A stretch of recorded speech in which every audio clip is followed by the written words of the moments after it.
rituals were being performed in the tunnels and on that mattress?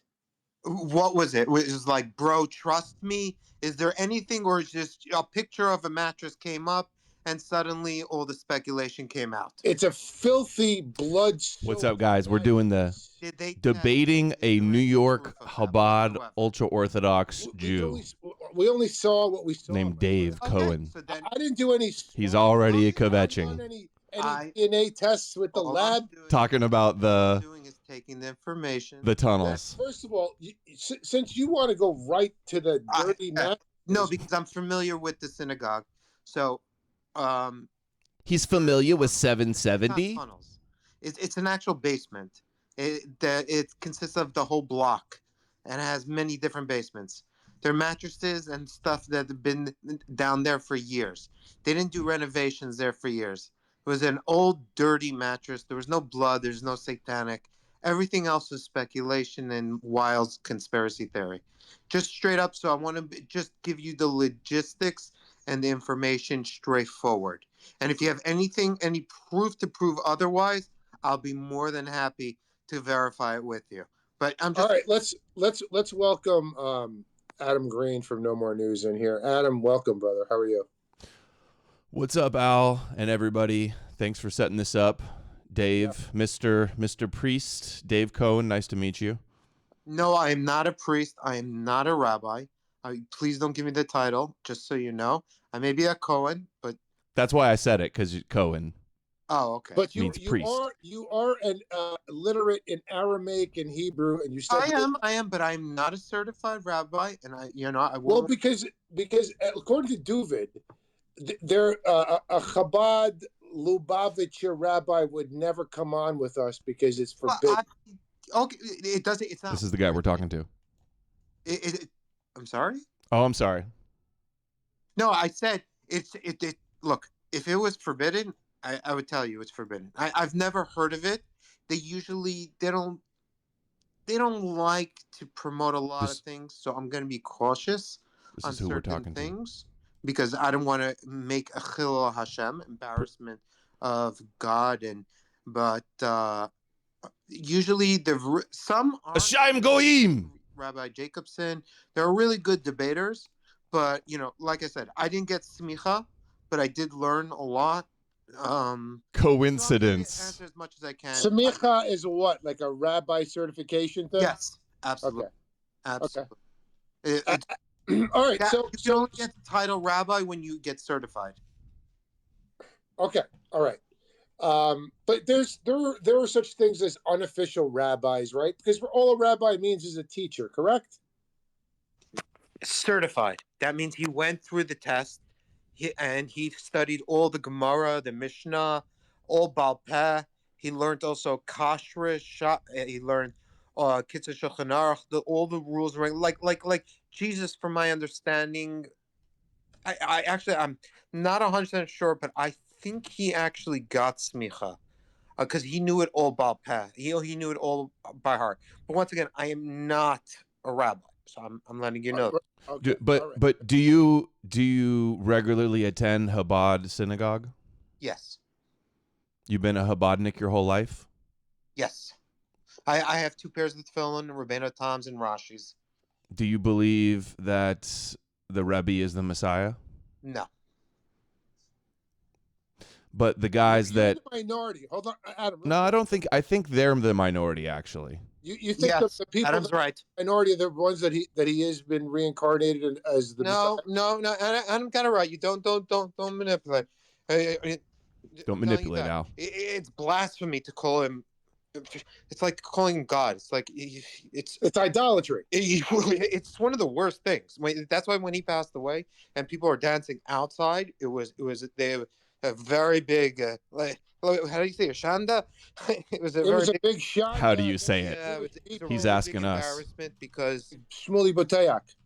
Hey, okay, that's ridiculous. Bad. We don't speak bad about others. Please don't put me up against that. But I did walk by his room. I saw the white sheet over. He passed. He died. End of story. And he never claimed to be the Messiah. So I'm glad one thing will lead into another. But yeah, let's continue.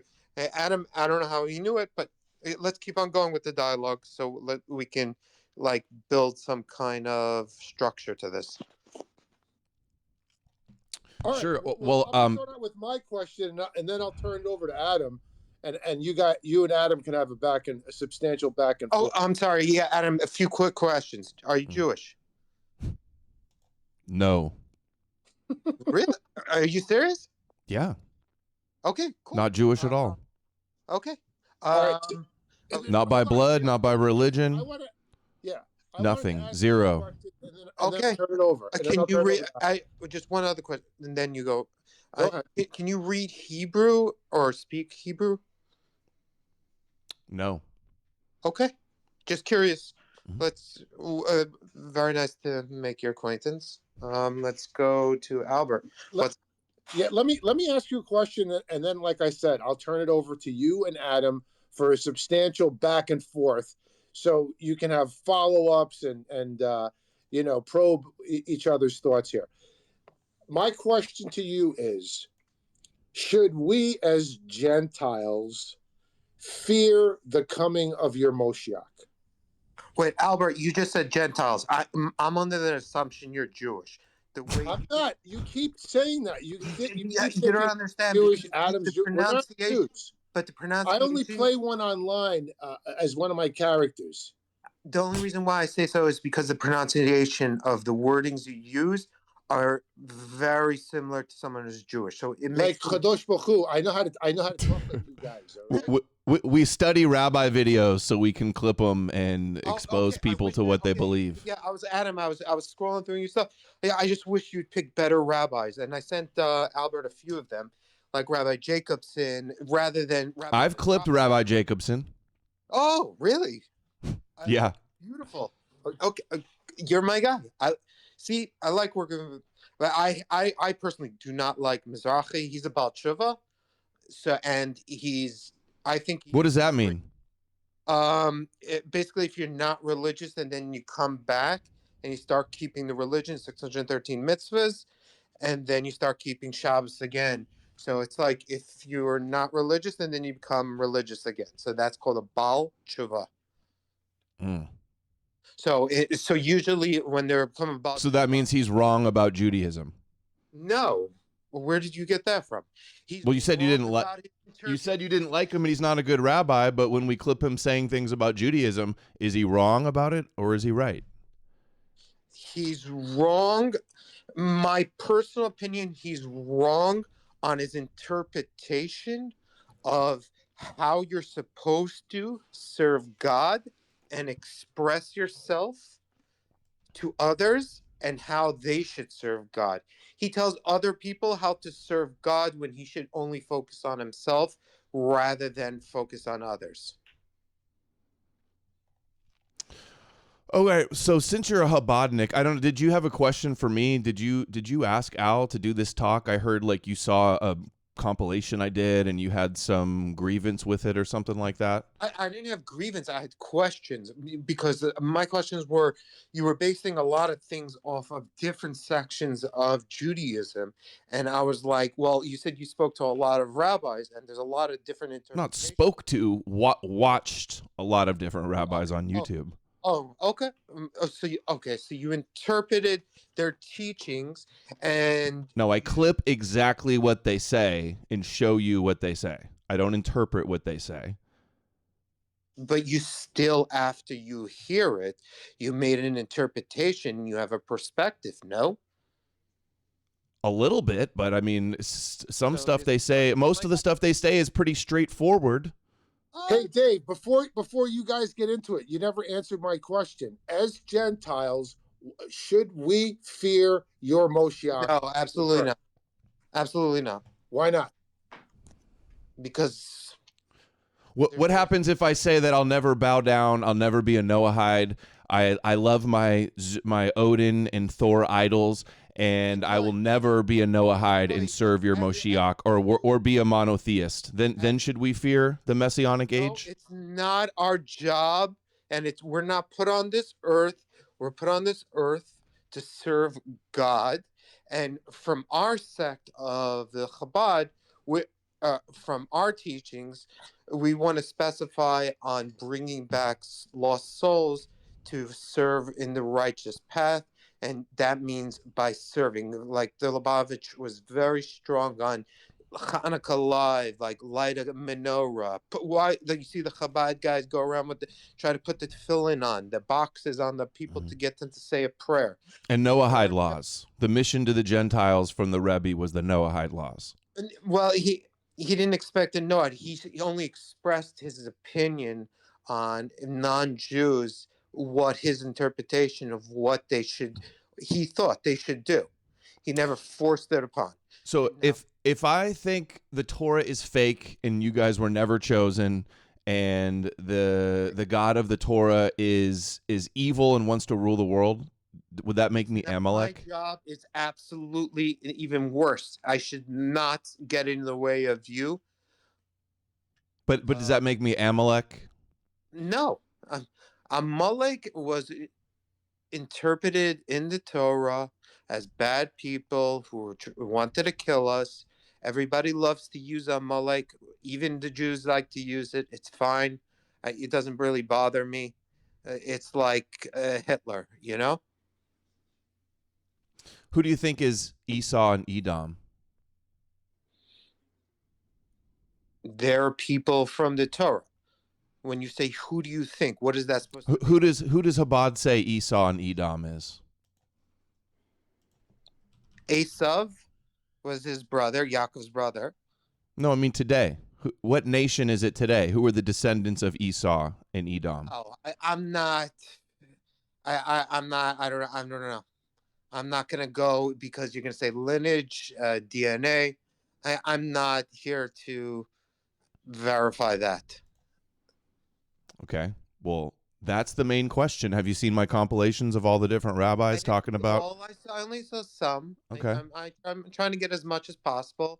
I've got a compilation with almost 2 million views with a vast array of different rabbis talking about how Edom represents America and Western civilization in Europe, and that in the end times, Edom is going to be destroyed. That there's whole books like Ovadia all about how Edom will be destroyed and vengeance will be brought upon it for the exile of Edom where you've been persecuted. Okay, not written anywhere in the Torah. Misinterpretation of different rabbis. If you heard that perspective, nowhere. There's you're not going to be able to quote anywhere in the Torah. There's whole books dedicated to the Talmud explicitly says that Edom is Rome. Like I said, you're not going to be able to quote anywhere in the Torah and prove your point. The Talmud says. Hey, hold on a second. Hold on a second. Tuvia, I'll stand behind.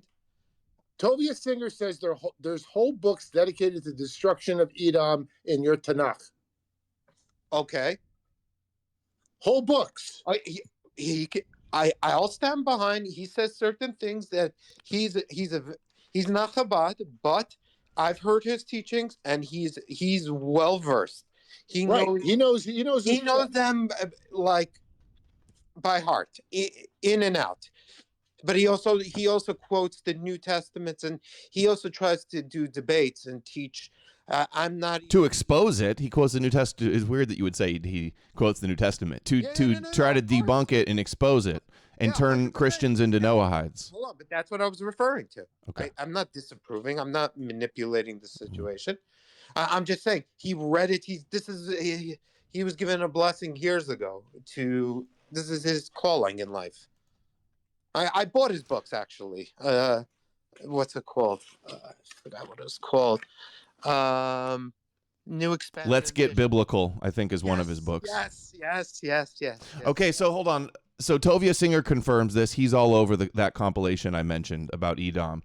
Safaria says Edom later became associated with the Romans and the West, meaning America and Europe. And Chabad's website, Kabbalah Online, Chabad's website says the children of Edom is the Christian West, and it represents Rome from Numbers 24:19. That's the star that comes out of Jacob and makes Edom his possession. Rome It signifies the foundations of Western civilization, the Christian countries that from Christian Rome that are Europe and America. That's what Chabad says. That's what almost every rabbi we see on the internet says is Edom today. I'm sorry. It's taken out of context. There's no written verse that they're going to be able to quote it. No, yes, there is. It says in the Talmud. Hey, listen, if there is, you got to give me quote and verse in the actual line so I could go look it up. Dave, how do we have dozens upon dozens of rabbis all identifying Edom and Esau as the same thing, as the Christian West? Because, okay, remember, you can have many rabbis interpret something and believe it to be, which, you like, for example, Mizrahi and a bunch of other scholars or people of his nature that have a perspective. That's something I'm going to agree upon. I'm not saying that they can't have that kind of perspective. They can interpret things all day long. I just haven't seen for quote on verse that represents that. Okay, I just did ChatGPT. Where in the Talmud does it say Edom is Rome? It gives me Bava Batra 123a, Megala 6a, Avodah Zara 10b, Gittin 56b. It's all over the Talmud. Okay, and Rome evolved into the Holy Roman Empire, which spread to Europe and then to America. So that's why the West, Europe and America, is viewed as Edom in Orthodox Judaism and according to Chabad and the Sepharia. Okay, so you just mentioned a few. You said Avodah Zara, idol worship. These aren't actual verses. It doesn't mean you can't have a perspective. I'm not going to die on this hill. You shouldn't, because we've got so much evidence it'd be a bad hill to die on. Look, I'm not. I'm just saying. Okay. I said if you had a sefer and you gave me a quote on verse, I would look it up. Okay, here we go. Pesachim 5a in the William Davidson Talmud. You can find it on Sepharia. It says, the Jewish people were entitled to 3 matters: to eradicate the descendants of Esau, to the construction of the temple, and to name the Messiah. So if the Talmud says that the Jewish people are entitled to eradicate the descendants of Esau, is this not calling for the destruction of Western civilization in America and Europe? For the audience's sake, what we'll do is, anytime we have a quote and verse, we'll put a pin in it. We'll take the quote and verse, we'll quotate it, and then I'll have a response to it with searching on the internet. We'll have, so it won't be time consuming and it won't be a back and forth. Well, I'm live streaming and I have up the quote right now on the screen. You have it, but I don't have a computer handy, and I'm on my way home from work. Okay. So that's why I said, if I had all these quotes in advance, I would have, did my homework and then prepared. That's what I said, but so let me give you another one. Is Rashi considered one of the top authoritative sages in Judaism? So, okay, once again, remember, I'm just an ordinary person. I never claimed, no, this is, hello. I never claimed to be a rabbi. Okay. And I just said I could read it, I learned it, and I understand it. But I'm not putting myself above anyone and saying I'm this great intellectual. I've never promoted myself to be this person. I didn't think you were a great intellectual. I'm just, you said you were a Chabadnik, and I'm bringing up research I've done into Chabad. Yeah. Okay. I'm just a regular Jewish person. I'm trying to be helpful to people, to be open towards us and kind and willing. This is not here to persecute me. I mean, I don't mind taking a little persecution, but you know what I mean. Asking you about quotes in Jewish literature is not persecution. Oh, okay. Especially if these quotes entail like the destruction of Western civilization. I think it's a pretty big deal. Okay. All right. So Rashi says, commentary on Ezekiel 25, thus said the Lord God, I will stretch out my hand against Edom and cut off from it man and beast, and it will lay in ruins, and they shall fall by the sword. Rashi says, by the hand of my people Israel, they will be my agents to wreak my vengeance. So Rashi confirms the descendants of Esau vengeance will be brought on them by the people of Israel. Okay, so who is Rashi? What is Rashi?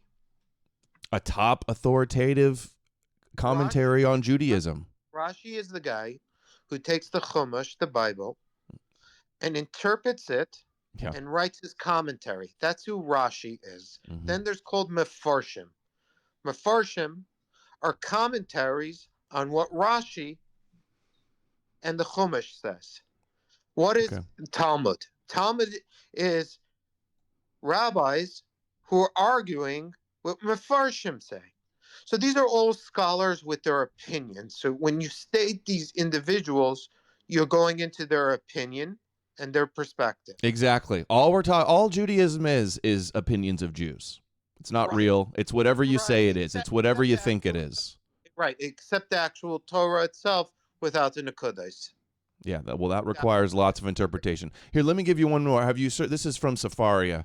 Shnei Lukot Haberet. You heard of that? Oh, hold on, but we were supposed to stick to a subject. We weren't. This is the same subject. I'm asking you about Esau and Edom. No, but I thought we were talking about the question about towards the Messiah. We'll get back to the Messiah. Well, we were kind of like I want to make some. Hold on, you're deflecting. I've got another thing about Esau Edom I want to ask.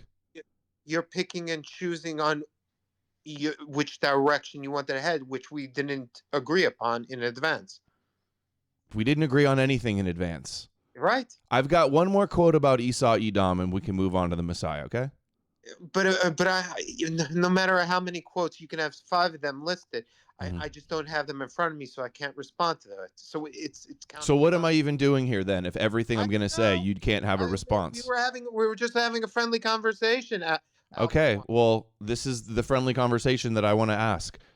It says on the Safaria, it is agreed upon that it is the function of the Jewish people to destroy the descendants of Esau. Do you see how that's problematic? That Esau and Edom is interpreted to be America in the West by rabbis all over YouTube and Chabad's website, and we can find quote after quote of it talking about Jewish people destroying the descendants of Esau. If you played a quote of Rabbi Tuvia Singer saying that, then I would take it into full context. But you're not. So when you say it, I disbelieve it. Okay, well, I can't play the compilation, the 10-minute compilation for you. I mean, maybe I could. He says it. It doesn't. He said it. Tuvia Singer said it. Okay, let me give you another one.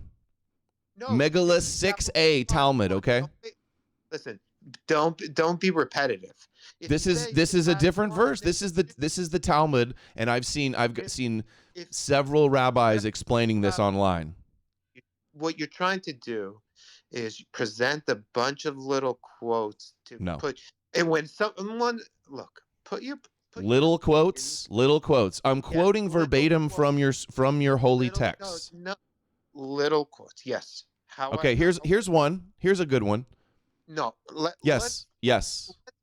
Let's discuss what happens when the Messiah comes. Okay, we'll get there in a second, but don't shift away from Esau and Edom. This is the final point I want to make about Esau and Edom. It wasn't in the subject line. You're the one that shifted. Esau and Edom is instrumental in the end times. Does the Messiah judge the mountains of Esau? Is that part of the prophecy? Yes, it is. So it's relevant. Okay, you know what? Was Jesus God? Jesus is a myth, a midrashic myth created by first century mystical Jewish sect. According to you, was Jesus God? No. I don't believe in your God. I don't believe in your prophecies, and I don't believe in ancient Jewish superheroes. Oh, good. I don't believe. Do you believe in Jesus? No. What do you believe in? I'm agnostic, but I don't believe in I don't believe anybody was chosen, and I don't believe that you guys have the power of prophecy and that you were ever chosen. So you believe in evolution? Yep. Really? You don't? Man came from monkey. We evolved from a common ape-like ancestor, yes. We're still apes. We're still apes. Well, then, Adam, how come How come, So what do you believe? How come- Adam and Eve how were come- why- poofed into okay, existence, but like Genesis says? How many years old is the Earth then? They estimate about 4.5 billion. That might change depending on new discoveries. What do you think it is? 6,000? What are we in the year 5785 or something? Yeah. Only 200 more years Hold on, before the hold on. seventh millennium? Yeah, listen, if we were okay, how about this? Let's put a nice pin in that. Okay, so for the last 200 years, look how much we technologically evolved. So if we're billions of years old, how come we're not technically superior? What kind of Because we didn't have the technological revolution in the industrial age until the last few hundred years after the Enlightenment. Exactly. That's why. Possible? And you're deflecting. We're not going down this. I'm not. I'm doing what you're doing. No, you're not. No, I'm playing by your rules. Pick and choose how you want to play this. Let's do it. It makes no sense to what you're saying, because if the years was billions of years, we would have been way more advanced. That's not. You don't understand evolution at all. Hashem makes more sense. Oh, hold on. It took a long time for intelligence, advanced brains to evolve to have Really? technology. So how we figured out from the flying, from a rocket boosters to propeller. So Dave, that hold was on really- a second. Hold on a second. So Dave, let me get this straight. It makes more sense that Chodosh Baruch Hu made Adam from the clay of the Right. earth Use and Hebrew Eve words. from his rib Yeah, I get than it. evolution. So That makes more sense. that what? That Hashem made Adam from the clay of the earth and Eve from his rib makes more sense than evolution. Absolutely. How so? Break down. No, let's not do an evolution debate. That's been done a million times. I want to talk All right. one more thing No, about no, Esau, but all the Edom, and the big Messiah. scholars Dude, this always is come back. all of your end times prophecy, and you don't want to talk about it. I think that speaks volumes all the that you're big shying scholars- away from the details of your Okay, end no, times all prophecy. the big scholars always bring in the evolution portion because it's the foundation of every single argument. All right. Let's No, it's not. Hold on. No, it's not. Every subject. Dave, Because Dave, it just shows. Dave, hold your fire. Let's shelf the evolution discussion for now and get back into Jewish eschatology. Yes. No, hold on. Yes. We need a foundation. Let's start from the beginning. Let's start from the Big Bang. Is that what you want to do? Go back to the. So What is it you called? don't even believe in Noah. You don't believe in Definitely not. No. You think rainbows are covenants from God, and not just light reflecting in the atmosphere? I want to believe. Don't forget the moisture. The moisture. That's funny. He wants to believe. Okay. Come on. Just let me finish this point. Don't Yeah, filibuster hold on, me Dave. and like Let come on. Adam- Let Adam go ask these questions. Albert, he doesn't need a lawyer. I'm responsive. No, Come on. because you're Adam, going hold on, Albert. You just tag team. You're going into Relax, evolution. Albert. So you're very excited. Let's stick with the Jewish eschatology. Listen. Come get on. this- you run. You love This we're going to turn this into an inquisition if you don't listen. Go for it. Okay. The Talmud says. I'm not going into. Hello. If I want to discuss Hasidus, but Okay, we'll talk about the Tanya, the founding documents of Chabad in a second too. I would love to go there. I would love to talk about the Sitra Achra and the Tanya and the Zohar. We'll get to all of that stuff. And what about the Golem? I don't think it's relevant. Besides that, Christianity is your golem, and No, you're we in have- Esau that lives by the sword. No, we created the Golem in Prague. Sure, you did. Okay. And that means For you people that don't know, golem is where they do some magic words with some mud, and then make some a monster. Frankenstein beast appears to destroy the anti-Semites. Go ahead, Adam. Go ask the eschatological question you have Yeah. for him about Esau. Jesus is the biggest golem you guys created. No. All right, so this is an important point. We hear rabbis talk about this all the time. The one people shall be stronger than the other people, as it says in Genesis, when it's talking about the two nations in thy womb of Rebekah, Esau and Yaakov, Esau and Jacob. teaching that when one nation rises, the other necessarily falls. And it says in the Megillah 6a that Rome and Jerusalem are diametric opposites, and that the two cities cannot coexist. So, in order for Israel to achieve its messianic age in their Messiah in the third temple, Edom has to be destroyed, and Rome has to cease to exist, the Holy Roman Empire, which is Esau, Edom in the Talmud. Don't you see how that's a problem? Your religion is dependent upon Western civilization being destroyed, in Gog and Magog at that. Did you hear me? Complete BS. Well, in what way? Every Expand. way possible. That's not how our third temple is going to be created, brought down, and sacrificed in front of the world. Your interpretation of it is complete BS. What's wrong about it? Details. That's not how it's coming. How do you even, from your interpretation, what is you're speculating of how the Messiah comes? I think he'll just be a political leader that rabbis call the Messiah. He has to perform some of the most sacred rituals, and like he cannot be dead. They're very specific. You mean he can't be to a graveyard around dead? Well, Obviously, he can't be dead. That means he couldn't die. So that's why when you said the rabbi, I said, no, it's impossible. Yeah. Now, okay, so... And it's written that the third temple is going to come down from heaven. It's not going to be built. That's very disputed. No, it's not. They're already preparing. There's the Temple Institute. They have the cornerstones. They're creating the priestly instruments that they need. They've got the red heifer that they're ready to burn. It's not going to come down from heaven. They're going to build it. No, they're not. There's no movement in Israel. There's no religious people in Israel that want to move the Dome of the Rock or are praying that God destroys it so they can rebuild the temple. They have the altar, the red heifers. You cannot do it. We're all tameh. We're all unholy. We couldn't even build it if we wanted to. There are very strict laws when the Mizbeach was built in the time of Moses. Do you not pray 3 times a day about the rebuilding of the temple? Of course we want it, but we're not going to build it. Oh, you want it? You're just not ever going to do it. Okay. Yeah. Yeah, absolutely. So you're not serious about your Judaism. It's just a LARP? No, I believe in God. Nothing you say can make me change that. I believe in my Judaism. I believe in God. You have to believe in an Almighty. You don't believe in God.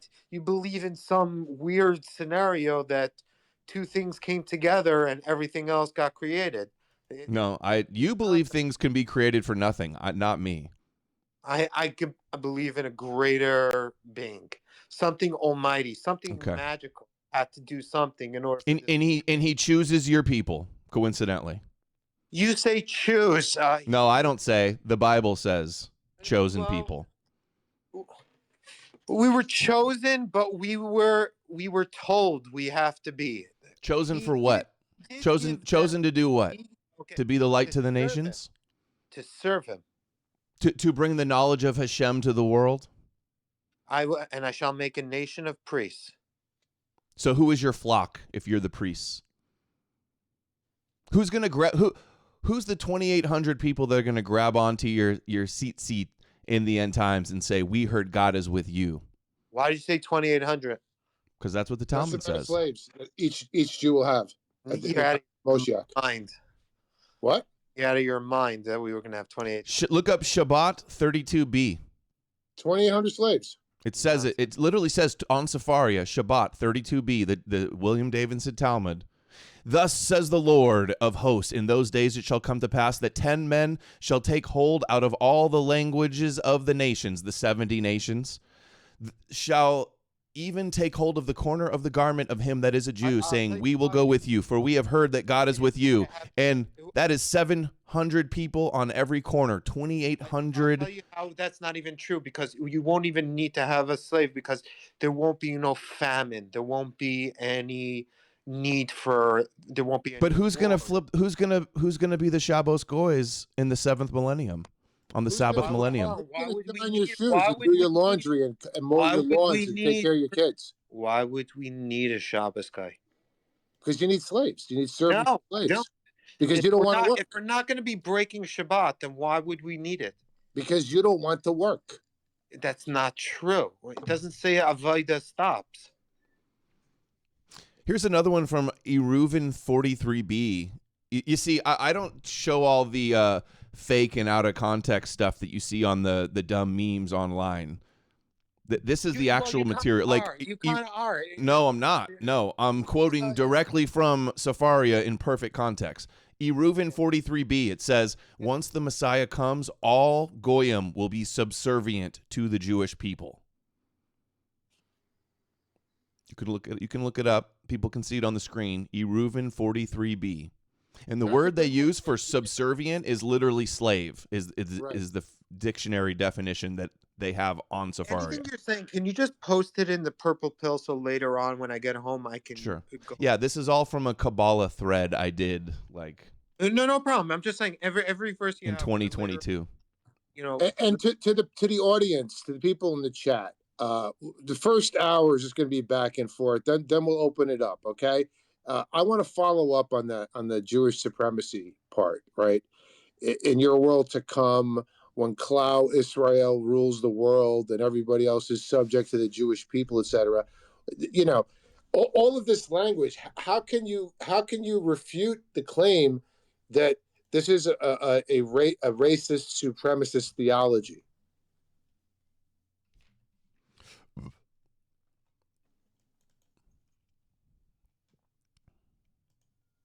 Dave? Oh, I'm not disproving your quotes because I don't have in front of me a computer and I'm driving home. But what I said to you is put it in the pill, and then we'll go check quote on verse, and then we'll see where it came from and who said what. Right now, it's just you're saying, bro, he told me something. No, I'm saying the exact location in the Talmud and reading you the exact quote. You're regurgitating now. Okay, all right. Look, how about if it's in your rabbi's own words? Listen to this. No. There's no point. It's the same thing. Go out and tell Let's right? Tikkun olam, as they call it. You want to know what tikkun olam is?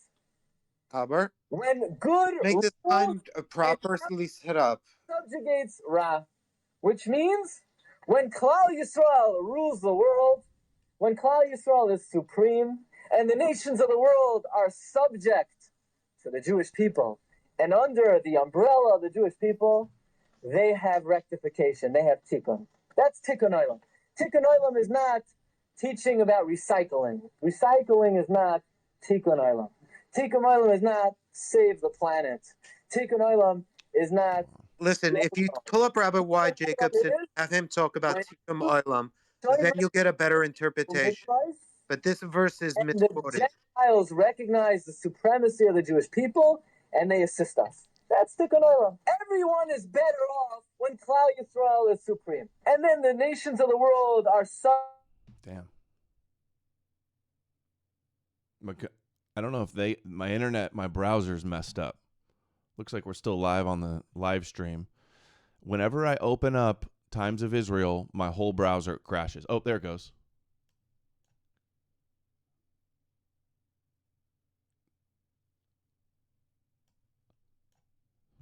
I'm trying to find this Ovadia Yosef quote. Every time I do Times of Israel, it crashes on me. It just gets stuck. Okay. I'm just going to have to X that out. I couldn't find the... However, when the there Gentiles... Dude.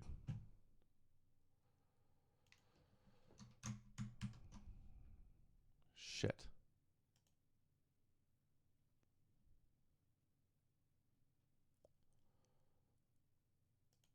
break out and dominate this world. I know what I'll do. Why is my thing still frozen?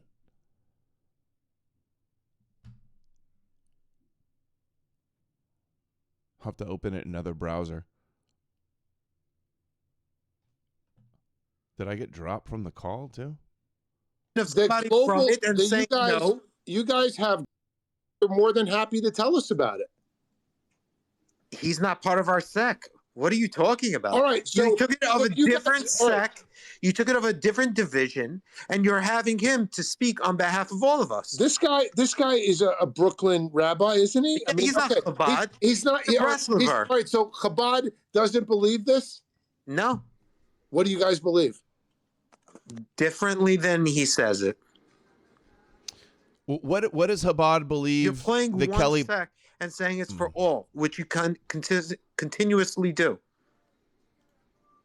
It's the No True Scotsman. Adam, look at this. Hold on.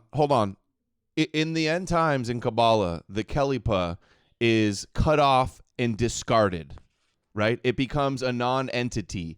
It can't be rectified, right? Do me a favor. I think I see Robert in the audience. He's pretty good also. He's not. Did you hear my question? Sect, but I think he has a lot of. Did you hear my question? Hey, scattered spark of holiness. I don't know what happened to Adam here. Oh, they can't hear me? All right, let me Look, I'm clicking unmute, and I'm not. So you're saying I gotta leave and come back. Apparently, pull him up.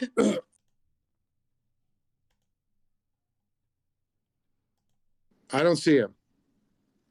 Robert, that's me. I had to request again. So you're saying that Chabad doesn't believe in the Jewish eschatological prophecies of them in terms of a Jewish world of your own, a world to come where Klal Israel reigns supreme? Jew called in for backup, yeah. Respond. I said yes. I believe. Yes, it is, or yes, no, it isn't. Now you're telling me what Chabad believes. Okay. No, what is it? Yeah. Can you guys hear me? Yeah. Okay, sorry, I had to leave and come back. So Chabad.org, it talks about the Tanya, which is written by Rabbi Shneur Zalman, one of the founders of Hasidism, says that the Jews are the scattered sparks of light, and the Kelipa represents the souls of the Gentiles that come from the evil other side. Kilipa. Klippa. Kilipa. You know what that is? Yes. What is that? The shards of the shattered vessels that conceal the divine sparks of light, which is the scattered souls in exile. The Klippa is the Tuma, the bad being. You see, when you misinterpret any words from Hasidus, you're completely thrown off.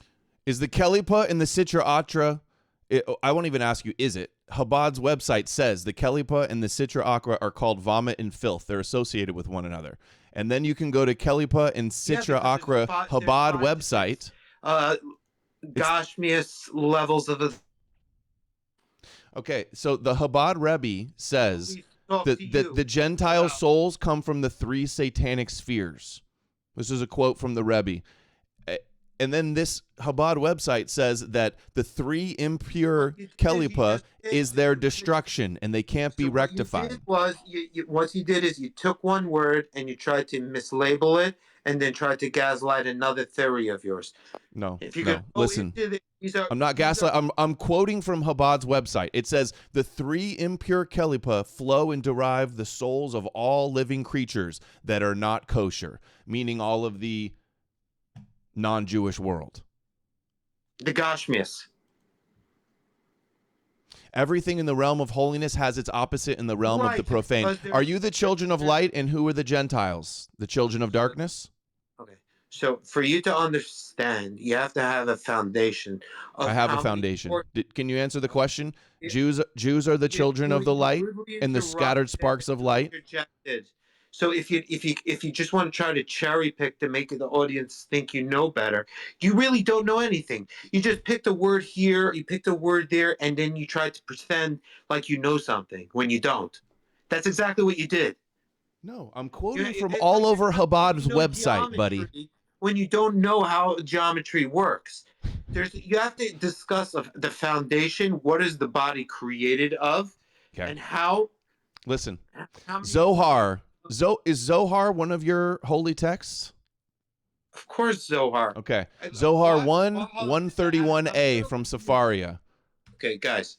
The reverse is true of the heathen nations. They are unclean while they live because their souls are drawn from the side Robert, of defilement. What? That's not very nice, Dave. No, because you guys are just gaslighting, trying to make Jews sound stupid. When you guys, all you guys are Not doing stupid, supremacist. Let me ask you, is there not a prayer that Jews are the light and the Gentiles are the darkness? You're the holy, we're the profane. You're the pure, we're the impure. Look, Is Esau not the evil twin brother of Jacob? Yourself, if you make it fair and open discussion, don't close the conversation down. What are you afraid of? Dissenting opinion? Listen, Tanya, part 1 on the Sepharia, quote, the souls of the people of the world emanate from the other unclean kilipa, which contain no good whatsoever. Okay, and the New Testament says Jesus is God. What's your point? That's just another Jewish story. So what? No, it's not. The New Testament doesn't. That has nothing to do. That's a complete non sequitur. It has nothing to do with the verses from the Tanya and the Zohar and the Talmud and the Torah that I'm quoting for you. To cherry pick words from verses from the Tanya, I'm trying to understand what you think you're trying to achieve. You're misquoting it and mislabeling it. No, I'm not. How? Yes, you are. How? You just said you don't even know what it says because you don't have it in front of you, but you're claiming I'm wrong? Yeah, but I learned that extensively. He's giving you the precise verse and reading it. How is he? Chapter talks in depth of different levels of Hagdish. So he's not discussing it. No, he's cherry picking words and using his perspective on it. No, I'm not. I'm quoting verbatim from Jewish sources. Sepharia, Chabad's website, the Zohar. Okay, you got 50. You did 51 minutes of it, not achieving much. We're here for the audience. You're gaslighting and not honestly answering any questions. Because you presented inaccurate questions. No, I didn't. Okay, let's move on to a subject that we can both be on the same level. You guys have just tried to grill me. Sure, you can grill me for a minute. It's been a 48-minute inquisition. You can ask me a question or grill. Go ahead. What makes you think there any other religion is? Actually, you don't believe in it. Okay, what makes you believe in evolution is the real way? Because all the evidence supports it. What is considered evidence in your opinion? Things that can be studied and reproduced and observed and make predictions. When you take that perspective and you put that on an equal level playing field to evidence of Judaism and other religions, why can't you use the same comparison and have the same interpretation? Dude, what is this guy? How do I answer that question? What is he saying? Can you rephrase the question? I don't get what you're saying. How can I compare evolution to religion? Is that what you're saying? Using it based upon facts and different information that can be studied. So why can't you do that the exact same method through archaeological finds of biblical scrolls and make that same assertion? Finding an archaeological scroll doesn't mean what's written on the scroll is real. I asked you a very simple question. Why is it so difficult for you to respond? You said you made an assessment based upon previous finds and through scientific proven literature and other things that may be found. Why are you not making the same assessment with different? I am. I'm applying the same logic. You're not. And methodology to both issues. Yes, I am. You're disregarding the text. It's so funny because I'll debate with Christians and they'll claim evolution is Jewish. You promoting that Jewish science is what they say. And this guy's completely disproving that, of course. Why are you moving the goalposts? You just change your argument. It's not an argument. It was just a comment. Chill out. You can use your interpretation. You can use that same perspective with Judaism and the religious texts, and you choose not to. Especially, we have all the archaeological finds from the Beis Hamikdash, the Holy Temple, like the menorah and all the other stuff that shows us Now, there's also, they say they found Noah's Ark. They say all these, every one of these things have scientific. There's no scientific proof that they found Noah's Ark. Don't kid Isn't yourself. it on Albania No, no.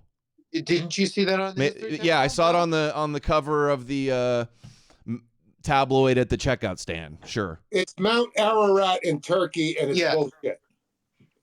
Why is it bullshit? Hey, is the Messiah going to rule the world? No. What does Daniel 7 say? Can you read it? I don't know. No, I can't read it in front of me. I told you I'm driving home, but I know I can't read it. Okay, so the world, so you don't believe in anything to do with God. So no. Why were you created? What is it's irrelevant purpose? To even ask why. I don't believe I was created. Hold on. What is your purpose? Purpose as a living organism is to reproduce. Who says you were supposed to reproduce? That's what life does. It's a replicating organism. Maybe you were just That's how we define a living thing, is replication. Who says? Evolutionary biologists, anybody with a brain cell. Rate of creation of the atom to destroy everything. What makes you believe that we're meant to exist? We weren't meant to exist. So let me read you Daniel 7:14. Hold on. Is the Son of Man that we had discovered nuclear energy? And see how he wants to deflect away from the religion and question me about evolution. Can I interrupt for 1 second? Enough jumping around. When you're gonna be counterpointed, address it and be direct. No beating around the bush, please. Go ahead. Evolution is a theory. Faith is a belief system. It's the same, really. You believe in the theory, so you have faith in the theory. You're not using the term theory correctly there. Hold on. People who believe in whatever they believe in, Christianity, Muslims, Jews, others, have their faith. That's their theory. So that's one point. My second point is... theory is based on evidence in science. Faith is based on your feelings, believing in stuff in the absence of evidence. But see, there's no proof either of evolution. Yes, there is. There's overwhelming proof. In every single field of science, it all converges to prove evolution every single time. You're completely wrong. And Christians always do this, and now the rabbis are doing it too. And I know you guys aren't rabbis. Now that's your opinion. No, I'm not. This is what they always do. They deflect away from their religion and go, well, what do you think happened? Where'd the universe come from? What are you created for? What's your purpose in life? They do it every time. It's the deflection. There you go. You're deflecting again. No, I'm pointing out your deflection, dude. You're not pointing out, because I simply stated a statement and you had to jump all over it. And why are you guys lying about the Moshiach ruling the world? Second thing is, if I'm going to talk to Christians here, because there's a lot of Christian people. And so when you speak to Christians, when you quote something from the Bible, they'll tell you to read to me the entire, not just the verse, but the chapter, so I know where it's coming from. Because you can literally say a sentence. For example, there's a verse, Jesus wept. So, or whatever. It doesn't, you have to go into the entire context of it. So by you reading one sentence off of something does not have the entirety of the conversation. You're just basically gaslighting people into believing that what you're saying is correct because I'm quoting it from the one thing. No, read the entire. I have. I'm not going to read irrelevant stuff. It's all in perfect context. Of course you're accusing me of being out of context without showing any specific example. I'm gonna prove you're bullshitting. You're just you're hand waving, saying out of context, but you don't even explain how it's out of context because it's not. Who said that? What you said in the Talmud? Tell me the rabbi that said it, because there's 100 different rabbis that speak in the Talmud. So the Talmud basically is, it's Do you believe the prophet Daniel? Is Daniel, is the book of Daniel a prophetic book? Is a book by itself. But okay, let me read you from Daniel 7:14. Stop filibustering and let's talk about the actual topic. Read the entire Daniel 7. Sure. Daniel 7:14. Thank you. He was given talking about the Son of Man who comes in the clouds of heaven. The Son of Man, which is interpreted in Judaism to be the Messiah, it says in Daniel 7:14, he was given authority, glory, and sovereign power. All Goyim nations and peoples of every language worshipped him. His dominion is everlasting dominion that will not pass away, and his kingdom is one that will never be destroyed. So if the Messiah is going to have all the Goyim worship him. No. See, now all the nations, stop trying to use a term that you want to turn into a negative term. Nations means Goyim. I'm just using it's the one Hebrew word I know. I'm going to answer you. Every religion believes that somebody's coming. Jesus is coming back. That's just another Jewish religion. Yes, you're right. It's a Messianic, apocalyptic Jewish religion. So yes, it does. Interrupting, let me finish. Thank you. So Jesus believes somebody's coming back. Islam believes somebody's coming back. Jews believe that they all believe the Jewish Messiah is coming back. Hold on. So you're proving my point. Everybody has a belief. And so when the Messiah comes, Jewish people believe that there will be peace on earth and everything will be like perfect. So there will be no more wars. After Gog and Magog. Hold on. After the wars and the birth pangs and the famines and the plagues, then the peace Jewish utopia comes. Robert, you're misrepresenting what Jews believe. They don't believe that. But Adam's cherry picking, so there you go. There's going to be rivers. Cherry picking what? Talking about Gog and Magog is not cherry picking. Stop lying. Gog and Magog does not happen after the Messiah hold on a second. comes. No, it comes before the Messiah comes. You guys want to fast forward all the fucking horror incarnate. Yeah. Peace on earth after the nuclear apocalypse. Could have happened already. See, nobody knows that. You see, that's the whole point. You're talking about something that might happen. Gog and Magog could have happened already. Yeah, well, I've heard many rabbis say there's 3 wars of Gog and Magog. So World War II, 1, 2, and 3 with Iran and Russia. That's possibly going down. But that's nobody knows when Messiah. Hello, Adam. Can I talk? And Albert. And so, go ahead. Hold on. I brought Robert on. I brought Robert on because at Dave's request to give him a little backup. But go ahead. I don't want to back up anybody. I'm not here. I just want to finish one thing. This isn't perfect. So I grew up in occupied Palestine in Chabad, in Tomchet Mimim. You understand, Dave? Okay, now he misrepresent Chabad. And I must say that Chabad, out of all Jewish sects, is the most racist and supremacist from all Jewish sects. Thank you very much. They tell you that the Goyim are Klippet Meyeh, that Sitra Achre. Sitra Achra means the other side, the side of impurity. Darkness. Yes. Okay, and that they are evil from the Arba Klipos Meos, from the 4 Klipot, impure Klipot, and blah, blah, blah. And even a Goy that is righteous Goy, a Goy that gives charity, believe in God, do good stuff, is still much worse, much worse than a Jewish criminal. And where are you quoting this from? I wanted to open your book, the Tanya, in why would I have to? You're the one that's making the statement. Where are you quoting this from?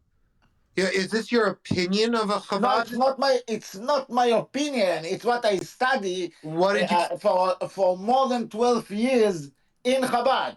And if you want, you can open chapter 6, Perek Vav, Perek Zayin, if you want. What, You want talking me to about read Nefesh Elokis? in Hebrew. People will not understand Hebrew yet. Hold on. So you're mentioning Nefesh Elokis. They're talking about over there. So now we what got are a you talking former about? Chabadnik from Gaza that's in here exposing Chabad. Are you kidding me? Who is this guy? This guy, Itamar Ravalovich. Only the Jews have Klippes Noige. Look at this. Isn't it? Exactly. So and it's referring to the Nefesh HaBahamas. He doesn't look Jewish. Okay, yeah, I know. Let's fucking go. Comes to Nefesh HaBahamas. Dave, hold on a second. I called in the reinforcements. Dave, let this based Jew finish, please. Me?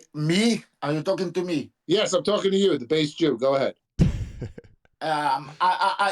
Please don't call me Jew anymore because I left it totally. So even offend me. Okay. Whoa. So for Chabad, the Lubavitcher rabbi said, listen to me carefully. If they are not supremacists, so why the rabbi said, Rabbi Menachem Mendel Schneerson, that another Holocaust worse than the so-called Holocaust in Germany, worse than the so-called Holocaust in Germany, happened in the United States of America. What he was referring to? Assimilation. To the fact that Jews married with non-Jews. Okay, so Jews married with non-Jews with shikse. Shikse means a Goya. Any Goya is a shikse. Shikse means like avoid the zore, shakets. Okay, so when a Jew marries a Goya, his children will be Goyim. So it's like an Holocaust when you have like millions of Jews marrying a Goy. So isn't it? I think it sounds supremacy to me. Maybe my perception is wrong. They haven't called us anti-Semitic yet. Your perception is spot on. Now, another thing is that he mentioned about the temple. Yes, I would say that according to Chabad, they cannot go to the Temple Mount. Agree, because they say they are with Tum'eh, they don't have the cow, the red cow, I don't know, Poro Adumo. So they don't have this Eifer Aporo. Okay, that's what Chabad believe. I agree. He didn't lie about that. But you have plenty of Jews, not like a minority, like half of 1% of Jews that are extremists about the Temple Mount. No. Nine. Plenty of Jews, okay, believe they want to take, to destroy Al-Aqsa Mosque and build the temple. Robert bailed. What Robert was in here? Okay. Was it Robert Zepper? No, listen. In Chabad, maybe you. Oh, the other Jew. In Chabad, you claim you have the Tum'eh that you cannot do it, but plenty of other Orthodox Jews. Duvid's here. Duvid's gonna back me up. Have another opinion. Okay, in Judaism you have a lot of opinions. So dude's disgusted. Al called him a Jew. I know, that's funny. Okay, so you have a lot of opinions. Which sects of Jews? Okay, are you saying the Hasidish, the Breslover, the Litvak? Who are you saying that wants to go and do that? Listen, I heard Misnagdim Litvak saying it. It doesn't mean all the Litvak. So are you saying that they are? Mostly are what called Mizrahi. Okay, mostly. Okay, Mizrahi Sephardi. No, I mean Mizrahi. I mean Mizrahi Sephardi. No, I don't mean Sephardi. Mizrahi is Sephardi. No, but yes. Listen to me now. Mizrahi. I don't mean Mizrahi like Sephardi. Mizrahi is the name of a movement. You call him Tziyoni Dati. Dati Tziyoni. Dati Tziyoni in Israel, because you're American, but in Palestine, in occupied Palestine, we don't say Tziyoni Dati Tziyoni, or that. We say, like, the Rabbi Cook and his Okay, so we say. What are you talking about? My grandfather was born 1927 in Palestine, so he's Okay, so Sephardi. in He's not Israel you say Ashkenazi. so And It's a Mizrahi just means religious Zionist. type in Wikipedia Tenuat Mizrahi. Okay, Yeah, it means I like don't have religious to type. Zionist. Mizrahi Jews is arguing. referring to the political organization of religious Zionism that exactly. probably represents David, yeah, it probably exactly. represents about 10, Exactly. 10% So, yeah, of Israelis. 10% of Israelis. So the Okay. minority. And he said majority. but okay. So you all 10% is not. made a statement, and you have been wrong about that statement. No, but don't you say that, like, You're the one that said they were the majority, not the minority. you represent it as like no. They represent about 30. Here he is. 40% Chabad of believes that I grew up in their religious Jews. So yeshiva. Mizrahi represents That you are The right. Talmud has nothing to do with All Judaism. Israelis. Okay. They represent about As a But Chabad, David, he said they were the listen. majority. As a Chabad Hasid, you need to be ashamed of yourself. Where's the because- missing link? Darwin because- lover. Mark, you stop a second, because I Shalom told you I Duber was trying to explain Milubavitch. to him Shalom that Okay, Oh, dude. Shalom This Duber ex-Jew is mad. Shalom Duber Milubavitch says about הציונים, אוקיי? שהם הקליפה הכי גדולה מדור המבול, okay? From the generation of the so-called flood, from the time of Oy vey, Noah, stop questioning our religious human texts. beings were evil. You're saying from that time that there was mentions, no evil in the world you're saying things as that a Zionism. What are you talking about? I'll tell you what he's talking about. Everybody needs to give Itamar a follow, man. Wow. Not at all. He can. Why? Because he bashes on Jews. You love it. Yes. You like when they he's bash just on like you. Jews. He's someone who experienced. He's just like you. He's a mirror of you. He's not a mirror of me. He's a mirror of you. He's just somebody who doesn't know that much, but went to Chabad his whole life.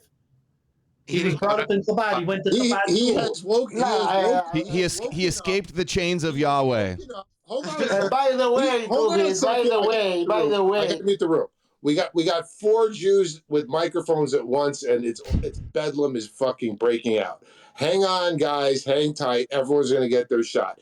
I'll tell you what I love about Itamar. Right? Share this. And why I called him a base Jew, and I Where's the apologize share because button? he's pronounced his Picture, Jewishness. share Is there. because he was raised into this faith. Did Al know who this guy was? And awakened to its toxicity and its racism and its supremacy and its cancerous outgrowth. And now he's sharing his testimonial with Albert. The biggest anti-Semites are Jews. What are you telling me? How? Why? Why would you say that? Ask any Jew. Ask any Jew if that statement's true or not. Norman Finkelstein is an anti-Semitic Jew, right? Ask any Jew if that's a true statement. Well, I mean, you mean like Brother Nathaniel or the Jewish converts to Christianity, or even like the Nazis, the mixed-blooded Jews that were. Why do you think the second base of Mikdash was destroyed? Like I said, the biggest anti-Semites are Jews. I mean, Itamar is not an anti-Semite, like in the sense like Brother Nathaniel. He's just saying that this is actually what the religion teaches. You mean like Christians? About what the books actually say. Like Brother Nathaniel is a different story than Itamar. Itamar is just being honest about what he was actually taught as a kid. Itamar is based as fuck. And look, dude, you can't refute anything he said because he knows what the training is. He was trained. He was in the faith for what I gotta ask. Itamar doesn't really look Jewish at all. He looks like Indian or something. No, Itamar? dude, he sounds like a total because my mom is from Yemenite descent. Okay. So Sephardic Jew. My mom, my father. God forbid, he was kidnapped as a child, as a family, No, raised into I a cult. wasn't kidnapped. No, I wasn't. Dude, it's kidnapped and raised in a cult. Don't make me a conspiracy theorist. Please respect. I respect you, David. Respect. I didn't mean like, don't make me a disrespect, conspiracy I mean, like the Yemenites theorist. that went to Israel were forced into different education. Were you systems, actually Chabad? Did you put on 2 pairs of tefillin? Me, of course, Rabbeinu Tam and Rashi, from 13 years old, and the rabbi who taught me the Baal Koire, okay, the Baal Koire taught me when I was 12 preparing for Aftoro, okay, it tried to touch me, let's say, and when we went to the big rabbi to tell him about it, he said, yeah, we know for 20 years you do it, but don't go to the police because you are a moiser, okay? And this happened in Israel? This happened in occupied Palestine, yeah. I missed what he said. But my father went to the police, and then they called him a moiser. So we went to another synagogue. Did this happen in Israel? I couldn't hear. Yes, Yeah. he just said that. It blanked out for me. Yes, he said it happened in Israel. Yeah, I missed it too. What happened to him in Israel? God Is forbid it in someone did Chabad? something bad to him as a kid. He wanted to report it, and the rabbi said, "You're not allowed. You're a moiser. You're a snitch if you do it." No wonder he's but so his mad. dad went to the police anyways, and they had to move to a different city. Question: is this in And Kfar not Chabad? another city, another synagogue. Yeah. Itamar, does this happen in Sad. Kfar Chabad? No, it happened in Rehovot, not in Kfar Chabad. Okay, so it wasn't in Sfas. It wasn't in Sfas. Should I ask him about the Brit Mila? Yeah. I mean, the The point sucking is, on the Itamar is coming circumcision? saying, like, yes, this is what he was taught as a kid. Adam is correctly quoting these sources. He's not making it up. He's not taking stuff out of context. Well, he didn't say Dude. that, but Actually, what he he had was different. taught. This is actually what he was taught in Chabad. That's the point of what he's saying, or at least to the comment. I mean, maybe Itamar has other things to add, but related, because you're just saying, like, I don't know, maybe it doesn't say that, maybe you're taking out of context. Like, I don't think they taught that to me as a kid. Itamar is saying he went to the Chabad as a kid, and this is what they taught him. I'm not taking that away from him. I didn't disregard it. Adam, you got any more questions for either Itamar or Dave? I have another question for Dave that We'll let him cook. Hanukkah was 1 week ago. Now I wanted to ask a question. Let's assume. Thank okay, you, for the Anne sake of Marie. this Hail the folk that I for want 20. a big cross, Thank you. cross, a huge cross to put like in Jerusalem or I don't know. Rehovot, Yeah, they cover it up in Chabad, these Orthodox communities. They'll Chabad, abuse a okay? kid and they'll protect the rabbi that did Do it. you think what will be the reaction of the Chabadsker? The Chabadskers spit in Aleinu Leshabeach. They spit because of. What else should I show him? Do you want to say, Dave, why you spit in Aleinu Leshabeach? Oh, I'm going to ask him about our guardian angel. Yeah. That's what I'll So let's assume Where I was put a big cross in Kfar Chabad. What will be the reaction of the Chabadskers? We would say Tehillim for you.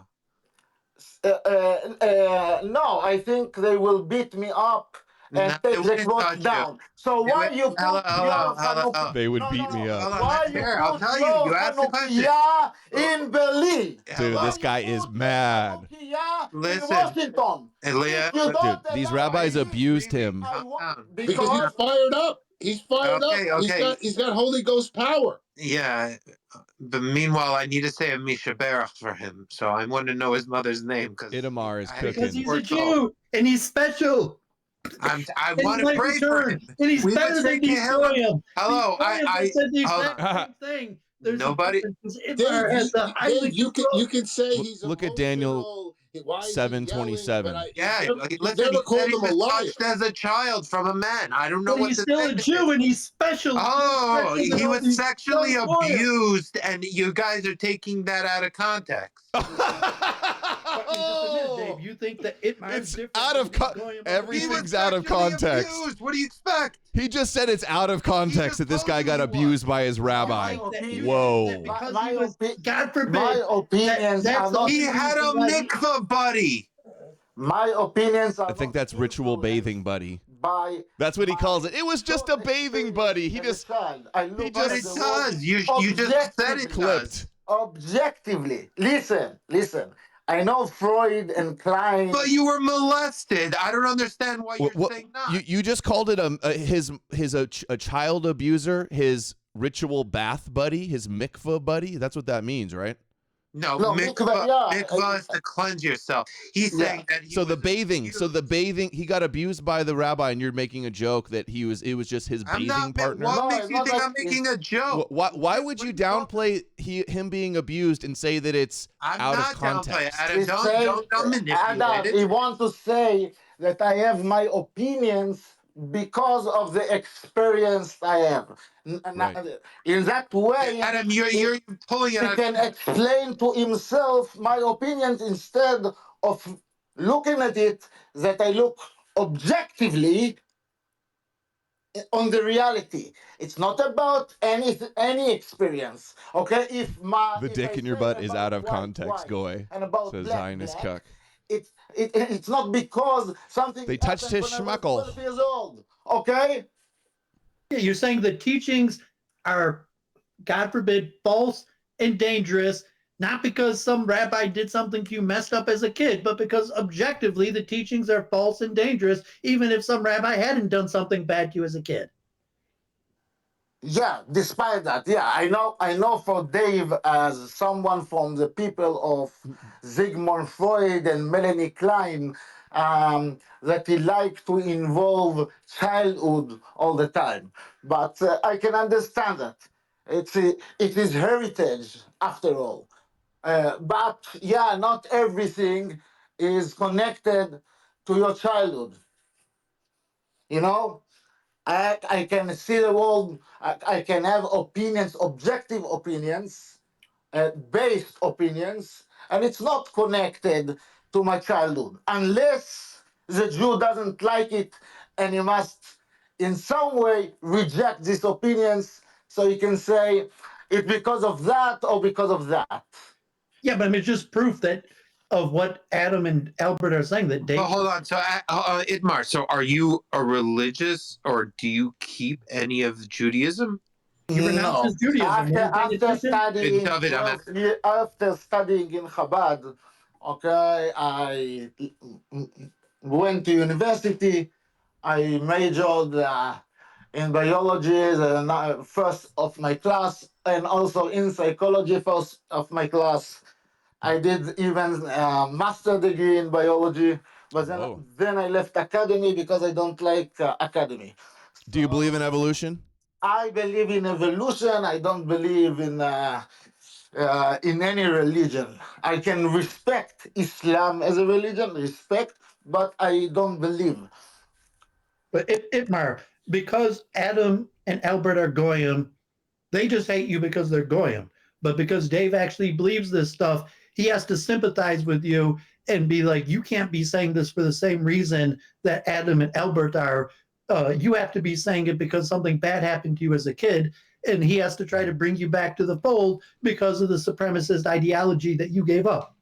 And he has to assume that Albert and Adam, okay, they're Goyim, they're from the shards, they just supernaturally are trained to hate you. Okay, I like this Goyim. I want to be okay. I like this Goyim. I think his testimonial is even more compelling, considering he was molested by rabbinic figures as a youth.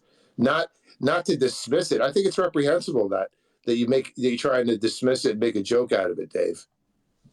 I didn't make a joke out of it. But you completely dismissed his point and said, it doesn't matter what you're saying. We can't take that seriously because probably the only reason you're saying that is because you were molested and you bear a grudge against Chabad, not that you honestly intellectually investigated and know what you're talking about. You just bear a grudge because of what happened to you as a kid. A valid claim. Hey, Al, can I talk for a minute? Yeah, everybody, Heraclitus, hello. Yeah, hi. So why don't Heraclitus is going to say the Torah is fake. Point, which is test. Judaism is a myth. We know where it comes from. It came from the Mesopotamia, Egyptian and Greek mythology. We can go one by one from the anomaly to the Egyptian chronicle, Demotic. If we go to archaeology, 70 years of digging in Palestine, and all the cities that were mentioned in the Bible: Megiddo, Lachish, Gizar, Shechem, Jericho, Jerusalem, Ai, Gibeon, all, and another 31 try to corroborate any evidence of those big cities, high walls, fortified. Joshua conquering Jericho, the walls of Jericho were so high that the prostitute Rahab, when she has to, the walls of Jericho were so thick and wide that a prostitute can build a house on the wall. Imagine how wide this wall. And it was so high that the prostitute Rahab has to dangle the spies of Joshua with the robe. So this is how high were and how fortified was the city. And they were digging on Jericho, and they didn't find any stones, they didn't find any city, they didn't find nothing. Israel Finkelstein, it was his book, The Bible Unearthed. Basically, the conclusion was there was no city at that time over there. There was only a few mud structures. There was no stones, there's no potteries. It was not inhabited I just got at all. And Israel Finkelstein book, Professor The Quest for the Yair Historical Herzog, head of Israel. Archaeology, Tel Aviv University, has He's an like the top article Israeli archaeologist about that says there's no deconstructing the walls archaeological of evidence for Jericho so much of the Torah. in the magazine Hard's 1999. I'm just quoting what he Just got it said, from the library. Professor Herzog. Following 70 years of intensive excavations of the land of Israel, We should have let me grill him a little longer. that the Patriarch's Act of legendary stories, we did not sojourn in Egypt or make an exodus. We did not conquer the land. Neither was there any evidence of the empire of David or Solomon. Those who take an interest have known these facts for years, but Israel is a stubborn people and doesn't want to hear about about it. This is what archaeologists have learned. Albert, can you please bring Mitch up? 1 second. This is what archaeologists have learned from their. Yeah, I'll bring him up. Yeah, but like half of Israeli archaeologists agree with that. Mitch, isn't that BZ? Let me finish quickly. This is what archaeologists Mitch is have learned BZ. He's going to attack from their David. excavations in the land of Israel. The Israelites were never in Egypt, did not wander in the desert, did not conquer the land in a military campaign, and did not pass it on to their 12 tribes of Israel. Perhaps even harder to swallow is that the united monarchy of David and Solomon, which is described in the Bible as a regional power, was at most small tribal kingdom. And it will come as an unpleasant shock to many that God of Israel, Yahweh, had a female consort, and that the early Israelite religion adopted monotheism only in the waning period of the monarchy and not at the Mount of Sinai. Most of those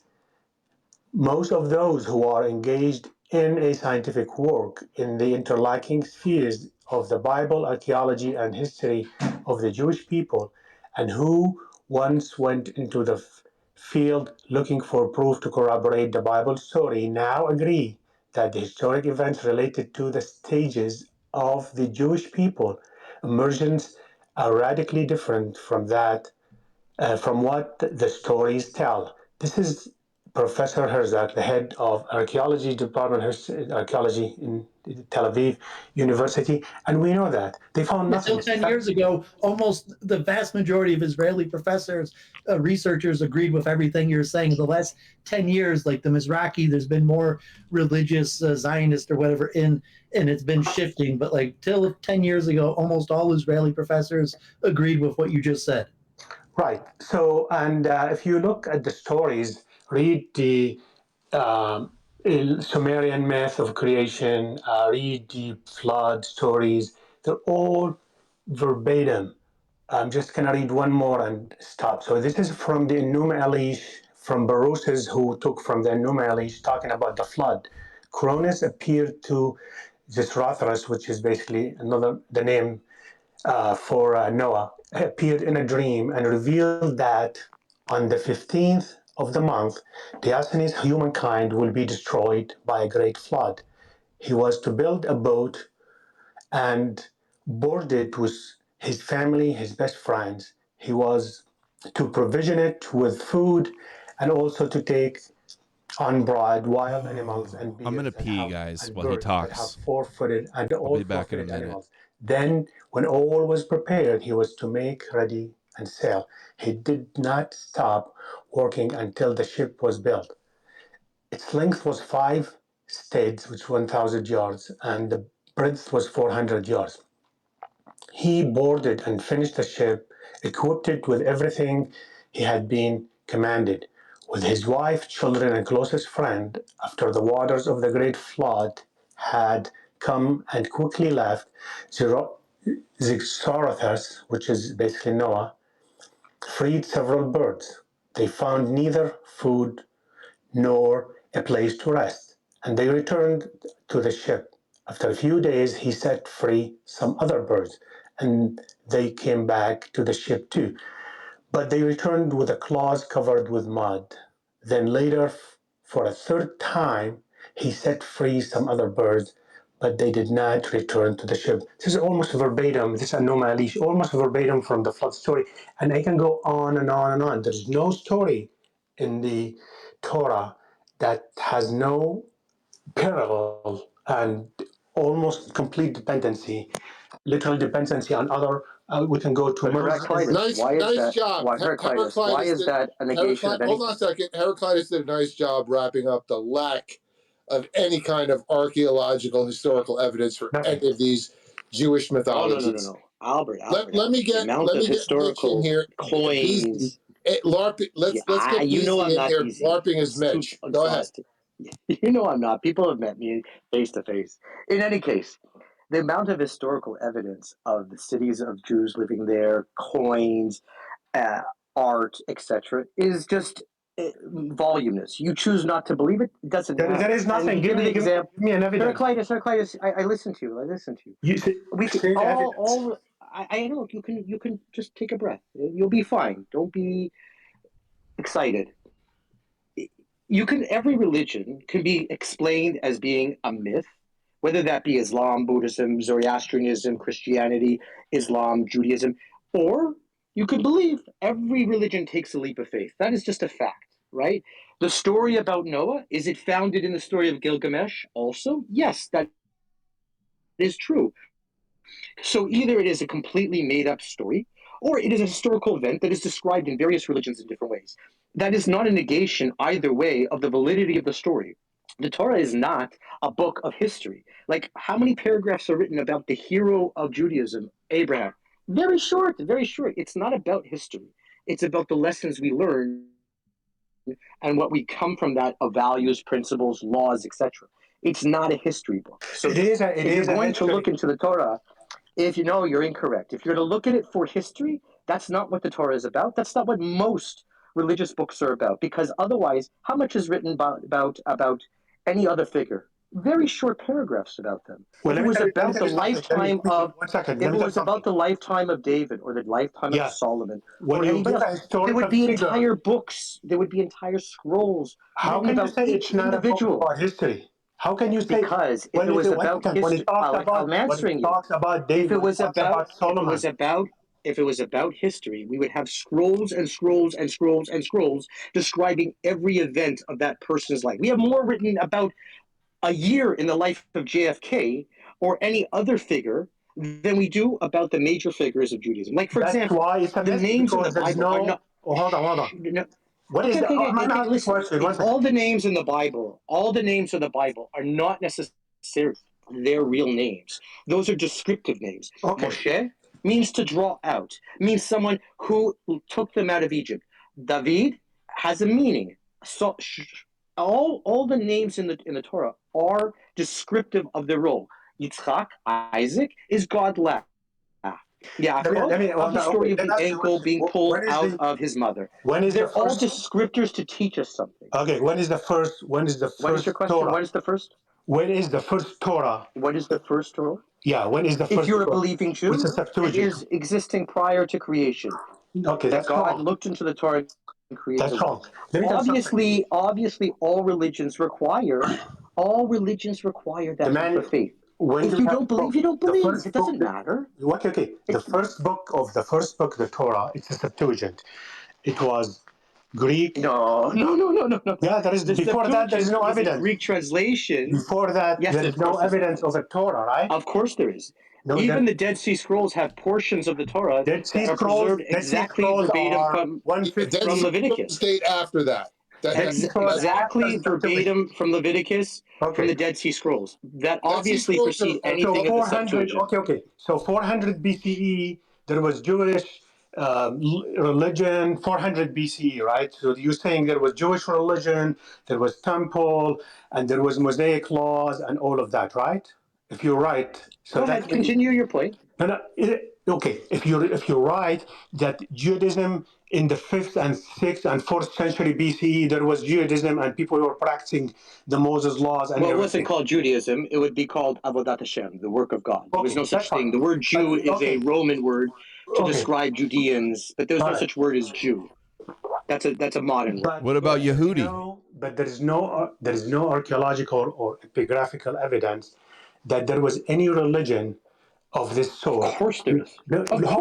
Hold a second. No. Let me give you something. Let me tell you something. Yes. Let me tell you something. There was like 94 years of correspondence between a Jewish colony in the southern part of Egypt. It's called Elephantine Island. Yes, of course. Yep. 1 second. Okay, can you please just let me finish without you blabbing? I'm just saying, yes, I agree with you. I'm not arguing. Okay, let me finish the story. Okay, 800 papyri. I'm not doing another letters 7-hour space. Between the Jewish community, 2.5 max. Those Jewish mercenaries were used by the Persians when Persians conquered Egypt. So they used the mercenaries, the Greek and some Jews from Judea, and they were stationed in Elephantine, and they were correspondent with the priesthood in Jerusalem and and Samaria. 94 years of correspondence, 800 letters. In all those letters, back and forth, what they're asking them, they have a temple in Elephantine Island that they were doing human sacrifice, and the temples were burned down by the Egyptians because Egyptians didn't like them. They were not doing human sacrifice. That's not true. But yes, there was a temple This there. is kind of off topic. Let's say, like okay, we're supposed to be talking about the Talmud and Zionism and David and God, not like the history of the Bible. Let me finish the show. David, see the. It's completely off topic. No, it isn't. Let him talk. Guys, Let me finish. Can I fucking finish the story? Let's wrap. Let's put a bow on this. We're going to wrap it up with Heraclitus. Let me just finish the story. It gives you a window. It gives you a window on the Jewish life and Jewish religion. Heraclitus is right, by the way. They're asking them to rebuild the temple because they're doing animal sacrifice. I'm having on Gnostic Informant to talk about how the Torah is fake. Sacred to Egyptians. And soon. And the priest in Jerusalem, Nathan, and the priest in Samaria, Sambalt, they told them, yeah, no problem, you can build the temple. And this is considered heterodox because according to the Judea religious reform, you can't build a temple outside Jerusalem. And they were like, casual, yeah, you can build it, no problem. And they were talking about, also in the documents, about their gods. They worship 5 gods. One of them is Yah. No, so this is in reference. I don't want to finish the fucking story. Let me finish it, and then you can talk. They were at some point you have to allow a response. 5 gods. They worship. It's Elephantine papyri. It's translated into 600 pages book. Everybody can read it. They worshiping 5 gods. One of them is Yah, you. Maybe this is Yahweh, and the other ones are other pagan gods. And they have like 180 names of different people. None whatsoever. None, not even one name has a biblical reference. There was no name Moses or. I want to ask the Jewish guy about Jesus next. Aramaic names. And there was they have Sabbath, Christianity, his view of Christianity. And there's nothing about Moses or Mosaic laws or the one. This is 400 BCE, 100 year of correspondence, and you tell me there was Judaism back then? No, Judaism was invented in 274. You're telling me they're corresponding with the priesthood in Jerusalem, but there was no Judaism, yet there's a priesthood of Judaism in Jerusalem. Are you making sense with yourself here? Yeah, You yeah. understand how ridiculous that sounds? There was a There pagan. It wasn't like Torah observant Judaism as we know of it today, or Second Temple. There There was no religion. There was Do you know how no ridiculous Torah. that They sounds? worshipped 5 gods. Judaism was invented in 272 So BC. They weren't keeping kosher. They weren't keeping kosher. no, They weren't using all of the Torah names. All the There was no names Moses. weren't showing No up. Moses. whether they used Torah names were descriptive for teaching something. Listen. Do you understand? But what even the name Moses, They're asking to build is a an temple. Egyptian name. They That's asking why to build a there temple. are pharaohs Listen. named Tutmosis. That is an Egyptian name. Moses had other names.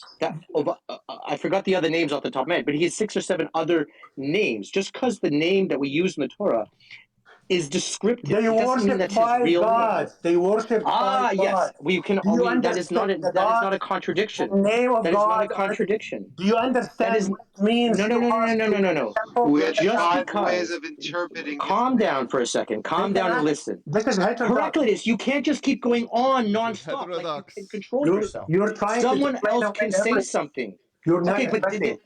a 9-minute run-on sentence is not a dialogue. Okay, there are no question that Judaism. Well, we'll call Judaism. I call it Avodat Hashem, right? But we'll just call it Judaism for the purpose of this conversation. Was intermingled with idol worship, right? And hence, for example, what Itamar was talking about, when they spit during the Aleinu on the ground, not at anybody, they're spitting at idol worship. The same way in Islam, idol worship is seen as a terrible thing. Why? Because idol worship was filled with bestiality, human sacrifice, and other things. Is it true that there are those who practice Judaism who fell from the religion and practice in conjunction with idol worship? Yes. That's why it's such a punishable crime within the faith. Yeah, I know. It's That is why it is such punishable within Islam. The best part was when I was grilling Dave in the beginning. Tradition, according to on the Edom and Messiah that stuff. they used to bury their children alive. He was All right, shook. BZ, pagan sacrifices. hold on, BZ. What is your best evidence that there was some? It's not Mitch, BC, Albert, it's Mitch. Those are two different people. Don't do that. I'm not the same guy. All right, Mitch. What's your best evidence that Judaism existed before 272 BCE? What is the evidence? There's Scrolls. What scrolls? Scrolls. Name Scrolls. Some unnamed scroll. One example. You're funny, Mitch. You're funny. The Monefert Stele. Wrong. Whether you agree with it, you don't have to agree with it. It doesn't matter to me. You're it doesn't saying change scroll. the fact. What scroll? It doesn't change the fact that He goes, "What's your evidence?" Scrolls. this Name is a the historical evidence. religion. Name the scroll. Whether you believe it or not any. is immaterial. You don't But it's have immaterial. any. That's blabbing. You said scrolls. Name the scrolls. You have none. I just said the Dead Sea Scrolls. You didn't listen to me? Dead Sea Scrolls came after the Septuagint. Yeah, after. 150 BCE. Yeah. The Septuagint was written 272 BCE. Right, a good century and a half later. There's no scrolls. They've been digging for 70 Incorrect. years. They find nothing. It was all invented at one time when they wrote it in 272 BCE. You can believe whatever you want. It's not a what does belief. it make it? Heraclitus. Try to understand something. Whether you believe what you believe or not doesn't change the fact that it is a consistent religion. In the same way, I could say the same thing about Islam. I could say the same thing. And Jesus was a conglomeration of people. It's not real. Yeah, they're all myths. You could say that, but to believing Christians, Jesus was a historical figure. And what is the point? I don't understand where you're going. The point is this is a mess, and billions of people around the world believing this mess, and that's why they're gaslighting us and beating us over the head. Islam is a myth. I can believe Islam is a myth. It is a myth. I could go with Adam Green's perspective. And by the way, they're all myths. Spencer, are myths. Listen, I it's Plato's noble lie. See, Adam, Mitch, it's Mitch, hold on. No, I'm complimenting you. I respect the fact that you come with a legitimate perspective, that you believe that all religions are myths, and you come with your perspective. I accept it. And by the way, your interview with Spencer, I loved it. Very, very interesting. I loved listening to it, by the way. Well, thank you. Mitch, you should look into God Barnea, Yonatan Adler, and Russell Gummerkin. They're the top scholars. 2 of them are Israelis, by the way. that are exposing that the Torah as we know it didn't exist before 375. Half of Israeli professors agree with what Heraclitus is saying. Itamar is a perfect example. He comes from a background, maybe he grew up a little bit religious, but the embracement of anti-religionism is a real thing in Israel, and the denial of the history of the faith is a big perspective among secular Israelis, that because they do not want to have religion, they wanted a secular state. So this is, I guess, based on the evidence. The majority of Israeli scholars, archaeologists, it's the majority of what the people who actually researched it came up with. David, listen, Adam Green at least is legitimate. You pretend to be a Jew who went to yeshiva but doesn't speak Hebrew or Yiddish. You're like a clown. It doesn't at matter. least So Adam say I'm a goy. is legitimate. You're like a faker. I could be a goy. You just know a couple words. Duvid, isn't it funny how Mitch shows up every time Duvid's in a space? Duvid pretends to have gone to yeshivas where they only have lessons in Hebrew or Yiddish, and he speaks neither language. Okay, so it is kind of ridiculous. Hold on. None of what I'm saying is based on me being Jewish. Hold on. This is a serious question. David, do you have a pair of tefillin? Yeah. He doesn't have anything to do with Judaism. He watches YouTube videos. Like, forget about it. The majority of I respect Adam Green. The fact that the majority of Israeli professors agree with Heraclitus, I don't have to be Jewish to know that.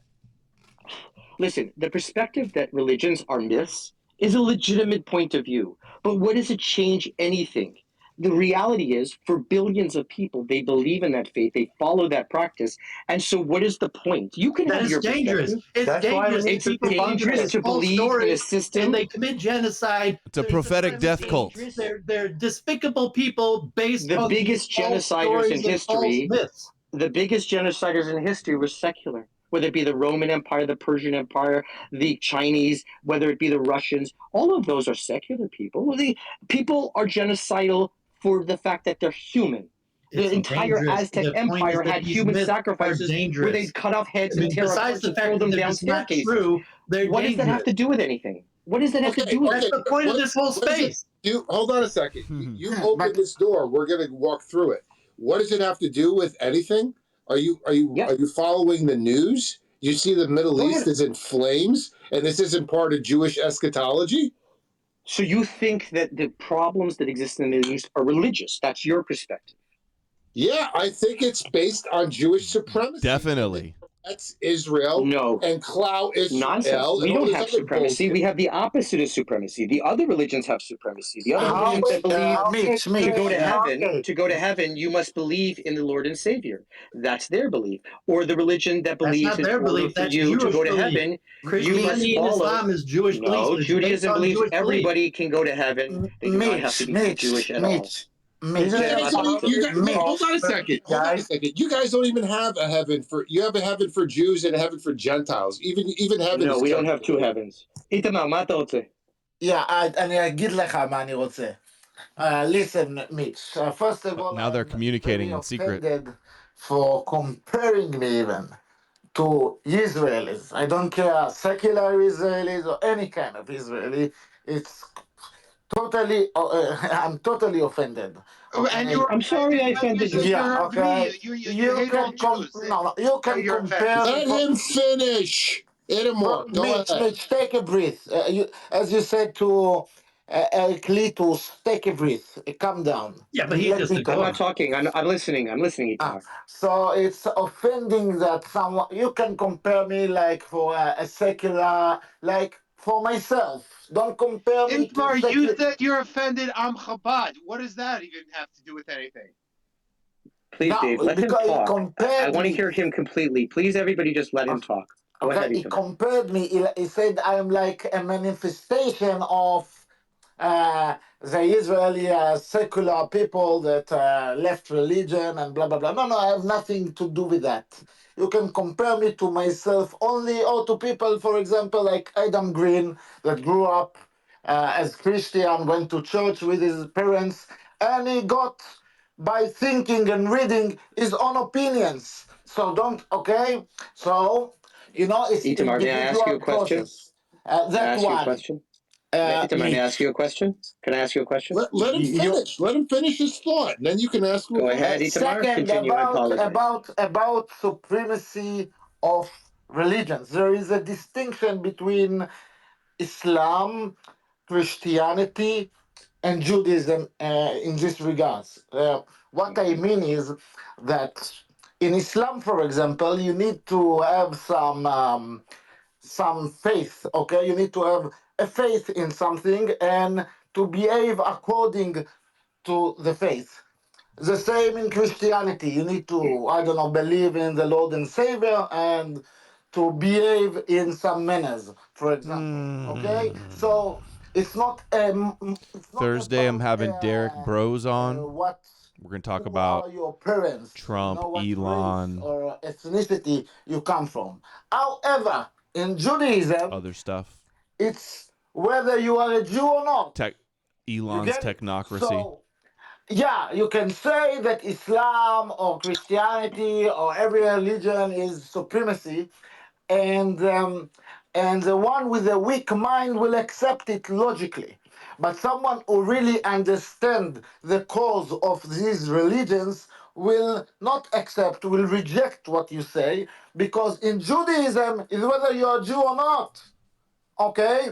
In other religions, it's whether you accept a faith and behaviors and rituals. Okay? It's totally different. Totally different. So I disagree Judaism with is you, and I'll faith tell you and why. rituals. And I'll ask you one question before I give my perspective. When you say that you're not of the way I've described you, did you not grow up in that soup of culture of Israel? You did. So by saying that you're impacted by your culture is not. We had a good first I was hour. also impacted by the culture. I lived your there too. Torah, don't say that גם your גדלתי Torah. שמה. גרתי שמה גם. התורה שלך לא אומרת שרבקה גרה בבית לבן ולא למדה ממעשיו? Guys, about half a dozen people. It doesn't matter. Okay, now my point of view is, Itamar, to respond to what you're saying. Keep it in English. The other religions believe you must embrace X, Y, and Z to go to heaven. It's not about being a good person or a bad person. It's about embracing the tenets of the religion. In our religion, we view it in a different way. Yes, it is a religion. It's a family that has a religion. We do believe that it is a line of descent through the mother. People can convert without question. My own wife is a convert. There's nothing wrong with that. We embrace converts. We don't encourage conversion for various reasons because we want to ensure Big that someone Tech doesn't. just put his hand up. In many other religions, people have problems in life and they find religion and religious inspiration, and then they quickly fall away from it for whatever reason. All right, let me get someone is taking on. 1 second, let me finish, Albert. We want to ensure that if someone is coming to join this religion, that they're sincere. It's the same way that if I am born an American, right, I get citizenship. Another person who, say, lives in Lebanon, who has nothing to do with America, but their mother is an American, they're a citizen of America, even though they know nothing about America, they don't care about it, they may not even like America. Okay, Ben Shapiro was born in America, isn't it? Does he give a shit, sorry for my life, does he care about America, for example? You have to ask him. No, he doesn't. He cares about Israel. Let me get Big Tech. He said, go ahead, Adam. Adam and then Big Tech. Yes. I want to bring it back to Dave and ask Dave some of Chabad and his views on Christianity, but I'll let Big Tech go since he's got his hand up first. Thanks. Yeah, just been listening. Just throw in a quick comment, maybe do a little opinion. I think the systems, secular systems, the government systems, the control systems, the narrative writers, they all promote religions that teach for an afterlife and a supernatural origin. And this is because it causes people to abandon their defenses against the predators in this life. This is all, in my opinion, just speaking for myself, maybe representing some people in the audience, we're bickering over whether or not your ethno-religious cult should be allowed to continue to basically divide and cause harm in our world as we perceive it. Big Tech, and so it does become kind of spicy. And, you mentioned that you're a family, you're a family with a religion. He's not. I call you a crime family. I don't like what you guys are up to. And your religion just doesn't justify your actions, in my opinion. Crime family? You mean the Kosher Nostra? Yeah. I think he's referencing Bobby Fischer's thesis. Hey Al, I just wanted to make an announcement. I have a space the day after tomorrow on the history of Judaism and the Jewish people with Ian Malcolm. I love everybody to come. Yeah, put a link in the blue pill. So I have a chance. I'm going to go through all the details. I'm not going to get a chance here, and I'm going to show that that Judaism was invented whole in 272 BCE. I'm going to go through all the Exodus, the Genesis, and then Plato and the Noble Lies, and then all this, and in detail. So if you like to know the history, just tune in the day after tomorrow with So- 9 o'clock. Thanks. So let me Yeah, understand. good stuff. Put it in the blue pill. Go Is that ahead. a Go ahead. non-Jew is going to be giving the history of the Jews? Yes. Yes. Because we have history, we have archaeology or the lack thereof. We have a lot. We have Egyptian books, we have Sumerians, we have Assyrians, we have Greek. Yeah, we have those. How dare you? How dare you? How dare you? How dare you talk about the space history about the of the Jews. people that's not your own? Yeah, Only a just Jew tune in the could understand day after Jewish history. tomorrow, 9 Only a o'clock. Jew could Tune in. understand what a Jewish book Oh, says. shut up. Only the Jews tell the truth about Jewish history. How dare Listen, you? you can do sound like whatever a you fanatic. want. You can do whatever you want, Heraclitus, but does it change anything for the people who are believers, whether they That's be what we're Christian or doing. Jew We or need anything? we need to wake up people. We need to debunk because I see. when Netanyahu invoke Amalek to genocide the Palestinians, and when the whole Congress of No, the you're United talking States, about Hamas, not about Palestinians. when But you they keep invoke distorting the that religion, silliness. No, there is no when the- difference between Hamas and when the between evangelical Palestinians. when the Hold on, evangelical Maybe for you, difference. Itamar, but not normal people don't Yeah. think that. He tweeted that they're the children of Normal darkness. people don't think that. When the Christians use religion to support Israel because they are the chosen people, yeah, we need to debunk this. We need to wake up people because it's affecting policy, it's affecting the economy, It's affecting you because you can't stand the fact of How what But dare you Heraclitus, take off your just shackles, understand slave? something. Back to For a work, second, slave. How dare you cast off your shackles? Okay, Okay, take your David, I medication, feel like David. you Hey, need to Goon, spirit. Now Linux listen God for a second. Tribalism says, I Heraclitus, had to it's one take a thing to have hiatus a for the dialogue holidays. with Here's Dave some and all that shekels other to stuff. make That's up for the cool. absence. But to have this way that Good you're to doing see it, you it's like back. one-hand I hope you had a good clapping. holiday. You're just talking a You missed some good streams.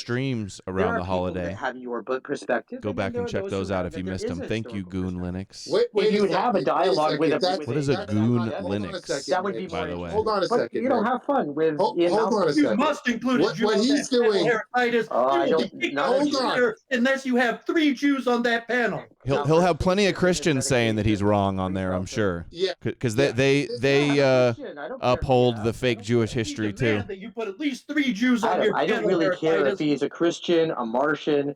I'm just saying when you have a debate with 2 perspectives, not one.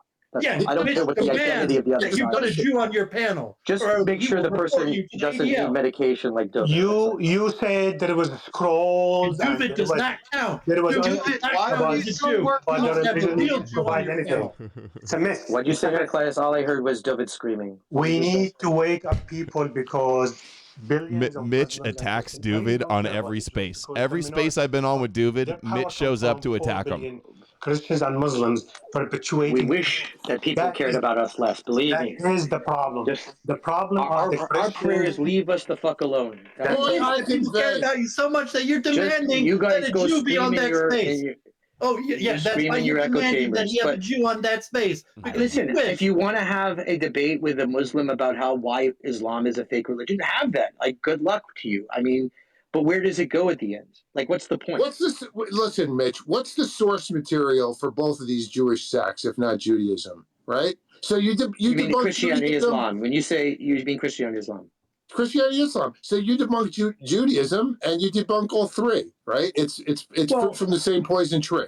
Christianity is not just a Jewish source. It is Duvid's also half founded Jewish. in the religion that it replaced through Constantinople. That's why and Mitch Roman attacks him. theology. Like every religion, you have to be rational. Every religion takes a piece of religions that Syncretism. Yes, we understand this. That's a truth of every religion in the history of the world. Right. So what? Right. But what has become the dominant so-called faith is the dominant Abrahamic faith, right? The Jews. I would say Christianity and Islam. Would you say other? Well, from Judaism. Who wrote the Bible, Mitch?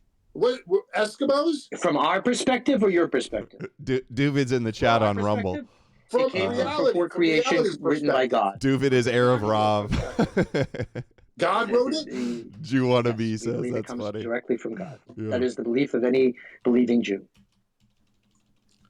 But this is a faith. And every religion requires the third temple is going to come from Shemayim. He's complaining that there's not a Jewish perspective, and it's only been Jews been talking the last hour. And in Christianity, there's the second coming of Jesus, and in Islam, there's the coming of the Mahdi. Every religion requires leaps of faith. All right, let's get back on topic, Adam. Go ahead. Dave, you still there? Yeah, I'm here.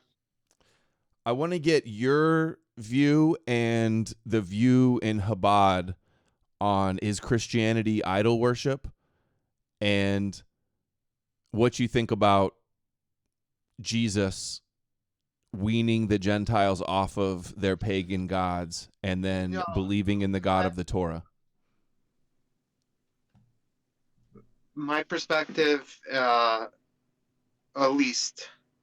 Can you tell me about Yain Nesach? If a Christian get hold the wine, even look according to Chabad, even look at your wine. Mevoshel. So listen to me. Yain Nesach means it means I think you say Gentiles can't touch the wine. If Yain Nesach, if a Christian touch your wine, you are, and it is not mavushal. Let's assume. Okay, so it's like pasachim, you know? Yeah. But so what does that have to do? So this is the guy we're talking to. Why do you have an issue with that? Just tell us why you have. No, because listen. אני מקדים תרופו למכה, אוקיי? אני מבין מה שאתה אומר. תגיד לי למה יש לך בעיה עם יין נסח. תגיד לי. Now they're arguing with each other in Hebrew. I got to mute the room, guys. There's probably half a dozen people in this room that speak Hebrew. When you speak Hebrew, none of us Gentiles. He's got the tweet when RFK defended Chabad. I was looking for that. I only spoke to him because that's our native language, and I just wanted him to be clear about what I'm asking him. I'm asking him, why does he have a problem? There's a concept in Judaism that we do not share wine. Because you talk too much. So explain what's your issue. One-side conversation, the same as you. Oh, he asked me if I had a problem with Christianity. You want to talk about impure wine that we can't drink? I will explain. One thing has nothing to do with another. I will. You interrupted a question. I'm sorry. Your perspective. I'm sorry because Adam asked direct questions. Yid's filling up the spaces. I know. Not to be direct, so I wanted. I know. Chill out, Itamar. I asked him a question. What does that have to do with you? How does that intertwine? You don't think he looks Jewish? Yeah, he does. That question. I will tell you. From Chabad perspective, Itamar is just as Chabad. I as will. Dave. In fact, he's Israeli. Dave grew up in Brooklyn. Itamar grew up in Israel. Once again, Cohen is Max Blumenthal's buddy, really? No, that's a different Dan Cohen. That's a different one. We're waiting. Adam, give him your blessing, please, Adam. Thank you. Yain Nesach means if a goy that not a Muslim, if a goy, for example, Christian, touch, according to Chabad, even look, even with his eyes, not touching, okay, the wine of a Jew, the Jew cannot drink it. It's not kosher anymore. Why? Why? I will tell you why. Because the goy because the Gentiles haven't done the purification rituals and aren't because he's impure, he's filthy, and they're impure and filthy. No. It's not about filth. It's because he worships. He's gonna say it's ritualistic purity. That's gonna be his cop out. You're not explaining it accurately. You have to be ritually pure to touch the wine. That's what he'll say. Okay. You asked me to come. Don't interrupt me. The question is to the Chabadsters, Mitch. Adam asked the question to the Chabadsters, not you. Oh, David, shut up. He asked the question Itamar. to people who grew up in Chabad. He's not. But He he's doesn't not a need a Chabad- rabbinic expert. He asked You're from an the idiot. Chabad It perspective. has nothing to do He with doesn't Chabad. need a rabbinic why, expert. Mitch, you Please keep be quiet. It has nothing to do interrupting with me. Chabad. Please Yeah, Adam let asked is the not- Chabad perspective. Can you He didn't shut ask. up, David? You're Why just don't you shut trolling. the fuck up? Because What? I'm having a conversation Okay, with so You I'm somebody having don't. a You are not conversation having too. a and you're just yelling. conversation. You're interrupting. my Jewish friends, you got to settle down. a little Mitch bit. is trying to hijack the conversation like he does every I'm time. not. Love This He's is a bringing great up the shot You're ideas, against and I'm interrupting. just people answering. right now. You got to settle down a little bit. All Go right, one at a I'll time. explain it very simply. Follow. No, you're not. You're I done. want You're done, your Mitch. explanation. He wants the Chabad explanation. Mitch, my name is no and Chabad Dave's name are at the explanation top of the of title here, Yahweh so we're gonna It's talk, all and you're gonna not interrupt. Chabad. Is it It's a big nothing to do with favor, All Mitch, right, that all you right, let me finish All right. talking? Mitch, you got to settle down. I am. Itamar I'm trying to is speak. going to finish his point that he's been trying to make for the last 5 minutes because he's getting incessantly interrupted. And then Adam and Dave are going to have a little back and forth. That's how it's going to go. I don't want to take anyone's mic away, but I will. Albert, question quickly. May I at least respond to his claim about what is No. Yayin No, Netzach? no. Why don't you say Then you respond. Let me whatever finish. you have to say? Then you respond. Shelve it for now. We got a pure blood $5 challenge for the chat. Okay, thank you. Yain Nesach means if Thank a you, guy pure who blood. worship idols, okay, not a Muslim according to the halacha, okay, guy that worship idols, the Most idol civil worshippers Passover used cedar. to, That's funny. let's say they used to take the wine for the gods, to think like the wine, this wine is for my Odin, for example, my Thor, for example, my idol. Okay, so because of that, if the goy, the idol worshipper, touch the wine of a Jew, and according to Chabad, even look at the wine of the Jew cannot drink it. So my point is, because according to Chabad and according to all Orthodox Jews, Christians make wine nesach, not kosher, it means that according to Judaism and Chabad, Christians are idol worshippers. The only religion that is not considered to be idol worshipping is Islam, according to Judaism. Okay, Another hold on. So you said you're giving an introduction in 30 seconds. What does that have to do with anything? We eat kosher. We don't eat anything not kosher. You could use the same argument. It makes no difference. No, because he asked you Hold on, let me finish. he asked you about if Okay, Christians but you are idol interjected. worshippers. But you interjected. So I could use the same theory of kosher, and then I could also do chalav Yisrael. Okay? Once again, so I'm going to say that anything that's not chalav Yisrael is an idol worship. You can pick and choose and manipulate any sense. Zionist Cuck says this is exactly why you should never visit a Jewish restaurant. A bit too much of chosen DNA in the matzah It soup. doesn't matter. Don't know. Chalav Israel is maybe he gave you a camel milk. Okay? It It's not about Camel idols. milk?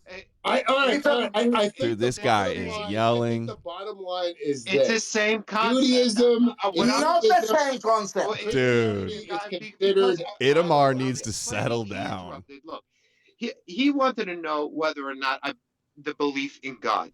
He threw out, not only do we think that they don't believe in God, but they're idol worship. So I'm like, if you think they're thinking of idol worship, that's not true, because we think amongst ourselves that if it's not food that's not being prepared in a certain way, we're very strict on it as well. But So your wine, your rabbi prepared the wine. But the Christian look. All right. I think the consensus is that Christianity is idolatry amongst Jews. Go ahead. Jews, it's idolatry, and they cross the road when they walk near a church. They cross the road. So if the church is the right hand side of the road, they will go on the left side on the road. Okay? Listen, Don't spitting on Christian monks and nuns across Jerusalem by yeshiva students is a Jewish tradition that they are proud of. Adam, you're next. Dave, have you heard the idea that Christianity and Jesus represents Esau?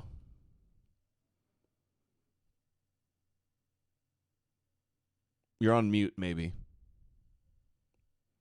No, he's not. Go ahead, Dave. Maybe he stepped away for a minute.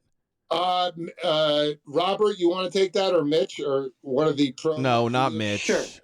No, why not? Because I'm the only one who's actually knowledgeable here. No, because this guy, well, he's not really knowledgeable, but he's Chabad, so.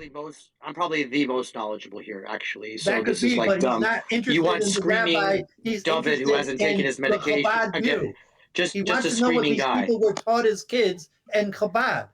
You guys really have it out. You got to stop screaming. You I guys just really stop have screaming. You guys Yeah, I really disguised have this guy, Mitch. Hold on a second. You guys I know really have because I called you out. I called you out for being a fraud. I'll finish. Whoa. Like, no, that's I'll finish what I'm going to say. I'll finish what I'm going to say instead of screaming. In terms of the concept of Yayin Nesach, it has nothing to do with a non-Jew. It has to do with the fear that people used idol worship, because idol worship in Judaism was seen as a terrible thing, the same way it's viewed in Islam. And that is that wine was used in the practice of idol worship. Christianity is not considered idol worship per se. There are forms of Christianity that could be interpreted that way, but it is not. And according to the Breslover Rov, and you could look it up, that the current forms of religious practice are not considered idol worship today. So, but it is a law that has been made that only Jews can be. Why? Because we don't want to marry outside of a religion. That is our faith, to marry within the religion to keep it strong. I don't think that's anything different of any religion. If you have a mixed marriage, the children are going to be raised with a mixture of one religion or the other, and the outcome will likely be nothing that isn't special, that isn't unique. Any normal Muslim or Christian will want their child to marry another Christian to preserve the faith. That's nothing racist or hateful. That is about wanting to have your faith strong. So the idea of you don't want to have wine, which is something people share in celebration, otherwise you don't want to sit and celebrate and create relationships and lead to marriage outside of your faith. That's not hateful. That doesn't mean you don't love each other. It just means I want to marry within my faith, and you're describing it, Itamar, in a distorted way, saying it's about non-Jews. No, I'm not. No, You're in the distorting way. I don't know why you're screaming. Is because idol worshipping, not because intermixing. Exactly. Please stop yelling. It is not about because idol intermixing. This is how we talk. We yell when we talk. You're not one of us, David. At least Itamar is. I'm talking at the end of the day, us non-Jews, us people from New York. We yell when we talk. You're not anything. I yell when I talk. This is No, me you're being just behaving like a fool. anointed Itamar, it is about idol worship. Goy Shiach by the rabbis. Because it's about not having idol worship fall into our faith. Okay, so why did Adam wants to know what he was taught as a kid? Can you please stop talking? So why expose on the correct interpretation? He wants to know what Itamar was taught as a kid. All right, let Itamar speak. Let Itamar speak for himself. Itamar can talk. That's what we want. I gotta hit the pause button. Mitch, you relax, dude. I'm not yelling like David. I want to hear what Itamar has to say. Adam directed this question at Dave, who there were some glitches. Now he's back. Dave, you want to answer the question now?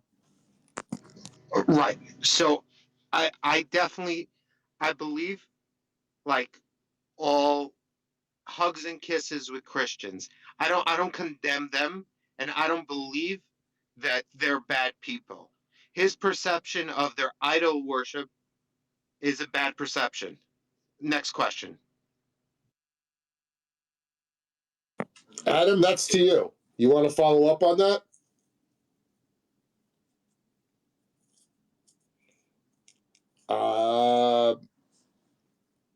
Okay, so you deny that the consensus amongst Judaism is that Christianity is idolatry. So I will ask him another question. You deny that? The Chabad rabbi, he told his followers to read 3 chapters of Rambam per day.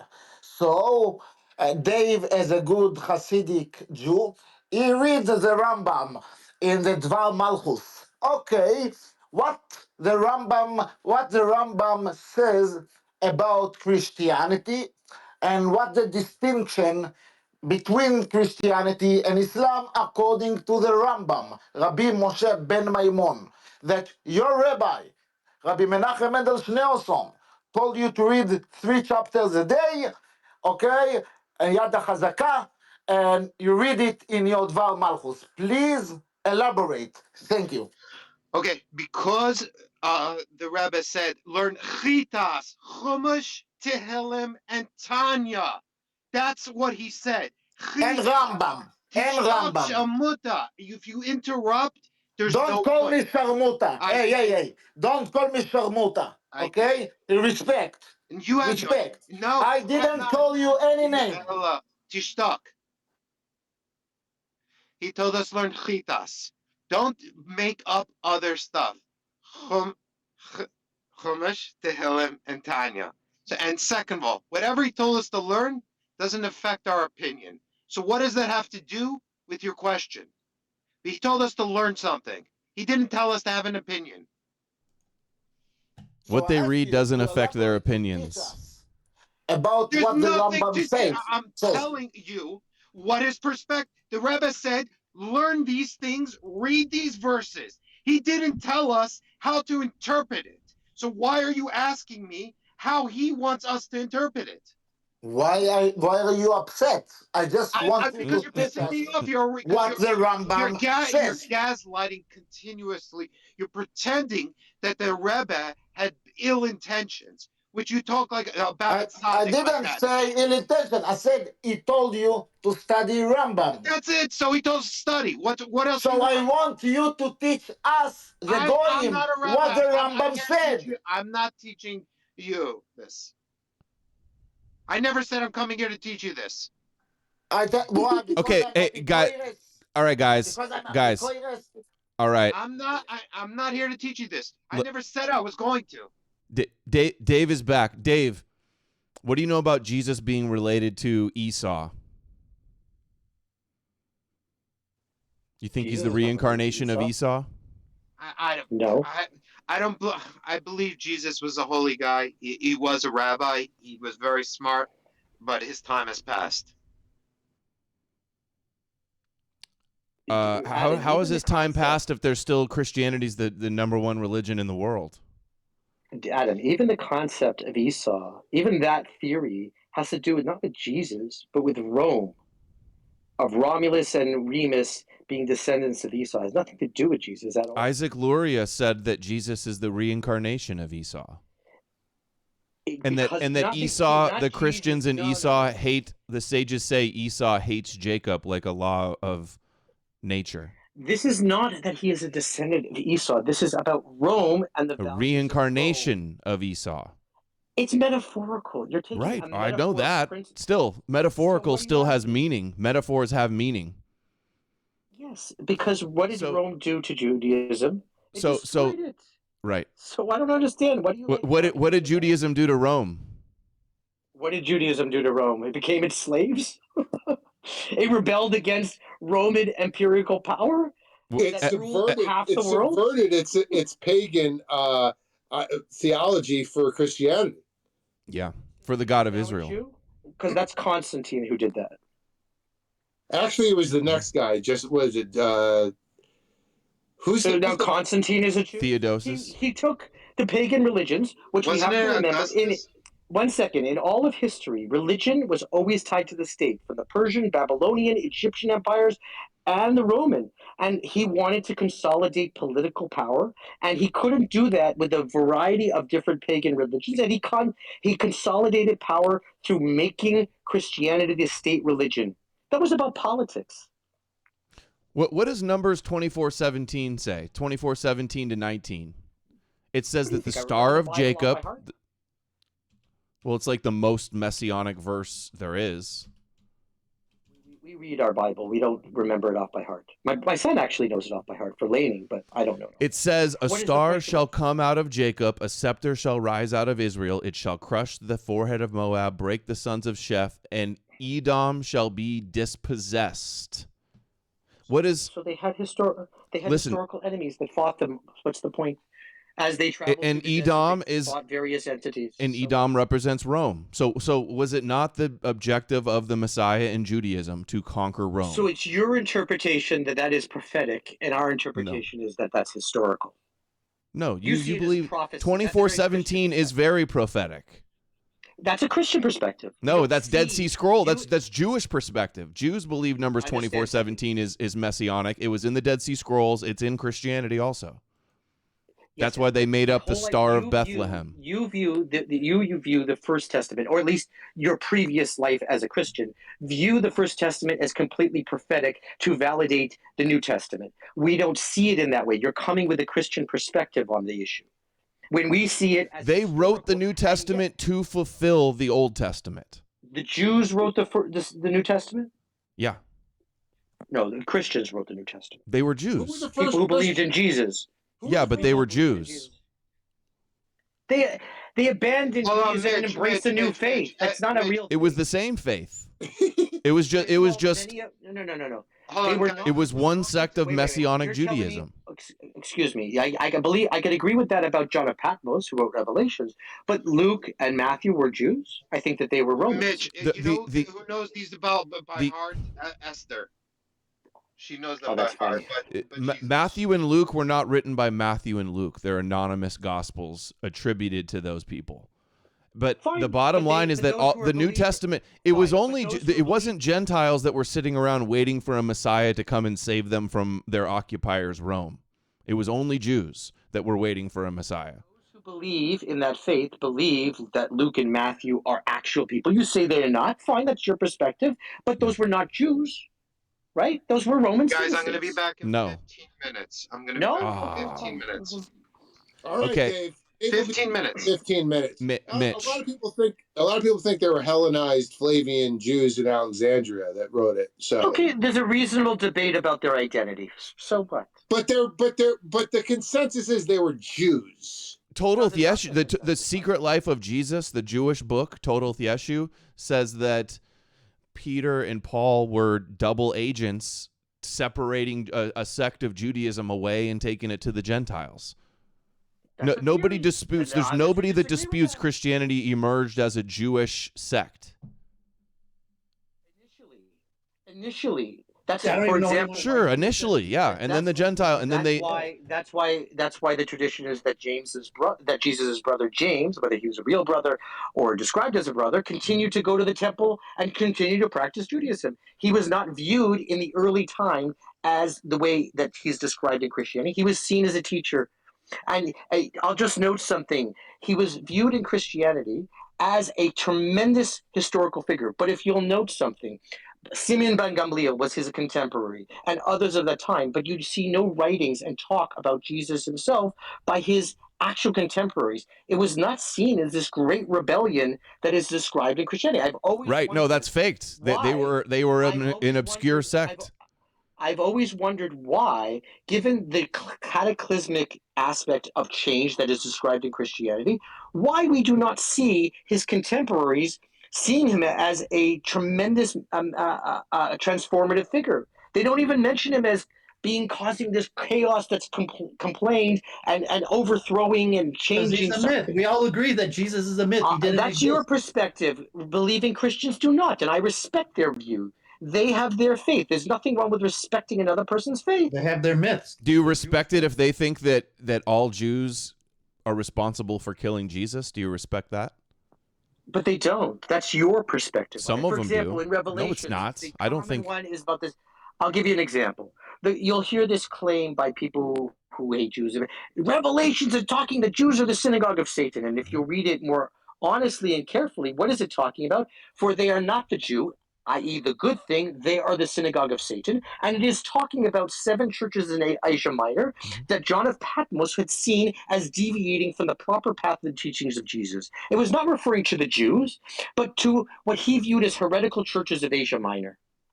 I agree. They were seen as the synagogue of Satan, not Jews being the synagogue of Satan.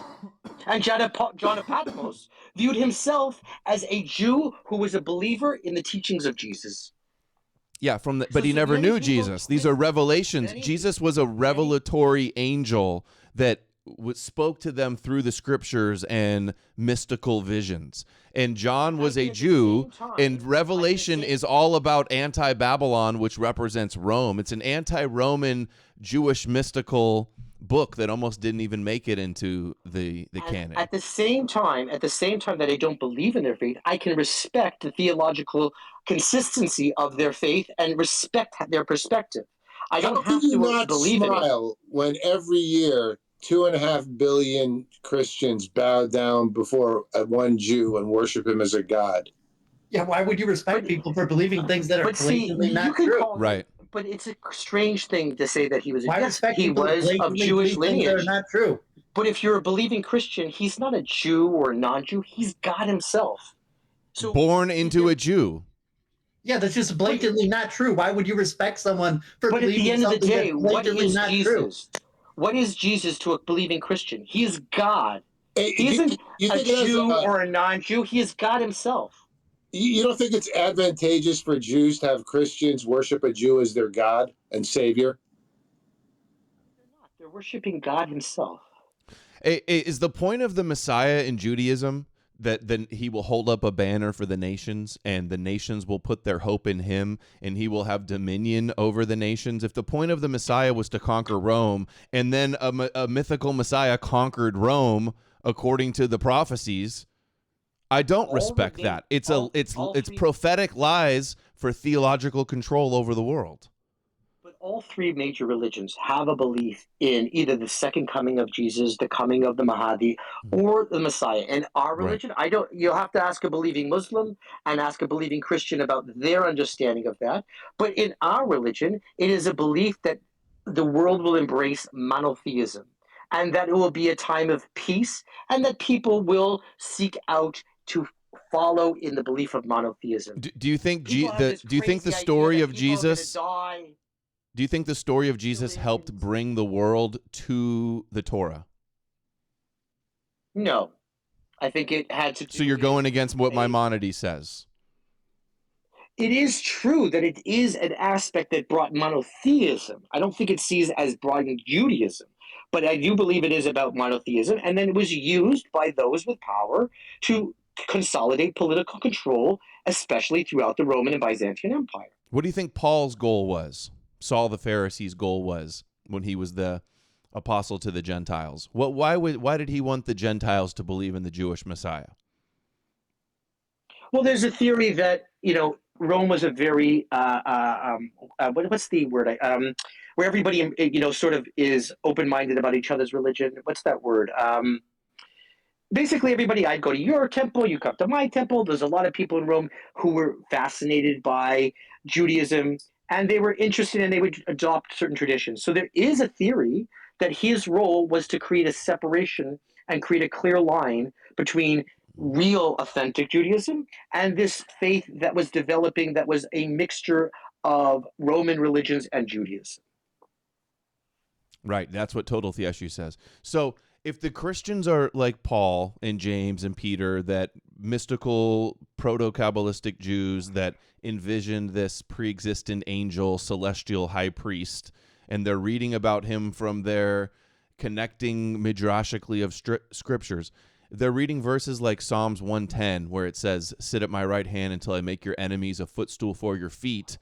And the Lord extends your mighty scepter from Zion to rule in the midst of your enemies. And then they created a Jesus character to rule. Adam, who were the enemies of Jews in first century? Idol worship. It's Romans. Idol worship. No. Idol worship, you said Christianity is not idol worship, though. For Gentiles, you don't consider it idol worship. What is the story of Isaac? The story of Isaac is about God telling Abraham to go do sacrifice of his son, similar and the same as pagan religions. And the whole point is to teach that no, Judaism is a revelation to reject human sacrifice. And the whole point of that is because pagan religions involve bestiality, child sacrifice, child sex, You would go in Canaanite religions. They believed there was a sky god and a ground god, and you'd go to the temple and have sex with the temple priestess. It was a rejection of that immorality. So when you're describing a rejection of idol worship and all the associated practices, an embrace of a morality associated with monotheism. No, it's not. I don't agree that every other religion of the world was doing all these evil things, and you just had to come in with your morality and conquer them all. What you have is a monotheistic God that doesn't tolerate other religions and has the goal of getting those all flesh, all nations of the world to worship the God of Israel. That's the ultimate goal, end goal of Judaism. I have a question for you. Let's say that was true. I'll go with your assumption. It is. Then why has the story? Sure. If the goal was to have everybody do that, why is this religion that you claim has this objective not and never has been a religion that sought to convert anybody? That's not true. That's not true. Christianity proselytized. Christianity wouldn't have gone to the Gentiles if it didn't. They didn't proselytize the Gentiles. That's a different religion. I'm talking about Judaism. That's not true. That there was no forced conversion on the Judaic side. There was the Hellenized Greeks were forced, or they would be killed. The Hellenized Greeks? Yes, Jews who became Hellenized. Jews are proselytizing. Chabad is proselytizing Noahide laws today. Hellenized are Jews who rejected their faith and embraced Hellenized values. It's the other way around. You have it backwards there, Albert. I'm just telling you what Ilan Pape. This is Ilan Pape is just a propagandist who hates Israel. Like he's a propagandist that hates Israel, but he's a fucking. You're just a propagandist that loves Israel. Sure, but at least use an academic who's religious or has a religious perspective. No, they're too biased. You don't get honesty about religion from people in their own religion. He's not an academic and not knowledgeable about Judaism. Are you kidding me? He's a professor at Exeter. He's written tons of books. You're a I don't care what you have to say. I know who Ilan Pape is. How are you to talk about Ilan Pape, who is a professor at Exeter, one of the most recognized scholars, written tens of books, about you politics, not religion, on the internet. not religion, politics. Politics. You want to talk about politics? He's your guy. Fine. He's a historian. He brings a certain perspective. A historian. Okay, fine. In any case, the point is, Adam, how do you respond to my question? If you're claiming this religion believes the domination and to destroy their enemies and spread, why are they not engaging in conversion of the world? They did. They are engaging in conversion. You claim that Islamic and Itamar, just 1 second. Islamic and Christian you're claiming that Christianity is really a form of Judaism. Absolutely, yes. I think that's a legitimate. I'm not claiming it. It just is. It's known. It is. Objectively. There's a clear break. Of course, you don't agree because it's part of your subversion. Hold on a second. Let Adam finish, and then I want to go to the based ex-Jew Itamar. Go ahead, Adam. Of course, Christianity is Judaism for the Gentiles. It believes in the Torah prophecies. It's worshiping the God of Israel, of Zion, of Abraham, Isaac, and Jacob. It's Messianic. It's apocalyptic. It believes in end times prophecies. It's not exactly like Judaism because the Gentiles aren't supposed to convert to Judaism. They're supposed to be kept separate. So they had to come up with a solution to get all of the nations to worship their God but not convert to Judaism. And Christianity is a manifestation of that, and then later Islam also. But you're not responding to what you just claimed and the contradiction I raised. You said Judaism doesn't try to convert Goyim, and he said, yes, it does. That's what Islam and Christianity is. Please stop talking for someone else. That's right. When the hell did this become Adam? That's right. Yeah, this isn't your space, Mitch. Mitch, the hostility against Duvid is getting. It's not. It's Albert. It's getting cringe. Just be. He's an intelligent individual. If I ask a question to Adam, he can respond. You're just I did answer the question. Oh, why would anyone give you respect? You're just a non-troll. Adam, it's very clear. You claim that Judaism has the goal of conquering its enemies and making everybody believe what they believe. But yet, Judaism does not seek to convert people. That's the contradiction to what you're claiming. Yes, it does. Yes, it does. Yes, it does. Yes, it does. Is really, your Messianic age is all of the world worshiping your God as Noahides. Yes, it does. Noahidism. That's exactly right. You want everybody to follow the 7 Noahide laws. Not by force, though. Not by force. No, by coercion and manipulation. In the time of the Moshiach, if whoever doesn't abide by the 7 Noahide laws should be killed. That's according to your own laws. No. Incorrect. Yes. Mitch, can you please let me talk until I finish? Hold on, Itamar. I just have to address one point to refute Mitch there. Zechariah 14 is a very good chapter that talks about the Lord will be king over the whole earth. On that day there will be one Lord, and his name the only name. And I could go on and on with verses clearly outlining that all of the world is going to... You guys are the chosen people to be the light to the nations, to bring the knowledge of Hashem to the world. You call that not proselytizing? But every religion believes that they are bringing a truth. Christianity believes that truth. Islam believes that it is carrying the message. Those are Judaism light, Judaism 2.0 and 3.0. Religions like Hinduism, Shintoism, paganism. When you compare it to Islam or Christianity, you're just comparing it to Judaism. When you're describing what you described is about the embrace of monotheism. Yes, we do believe that that is the revelation of Judaism, that monotheism versus paganism. That is not about conquering and controlling the people. Does Judaism a value system? Does Judaism see paganism or Christianity as closer to monotheism? Paganism is not Christianity. Paganism or Christianity. You misheard me. Way. But the whole message, much of the message of Judaism is a rejection of the pagan practices of idol worship. Every time you hear the word, when people claim it's talking about the non-Jew, no, if you look at the text, it's talking about idol worship. And who does the idol worshiping? It was all the non-Jewish religions of the world.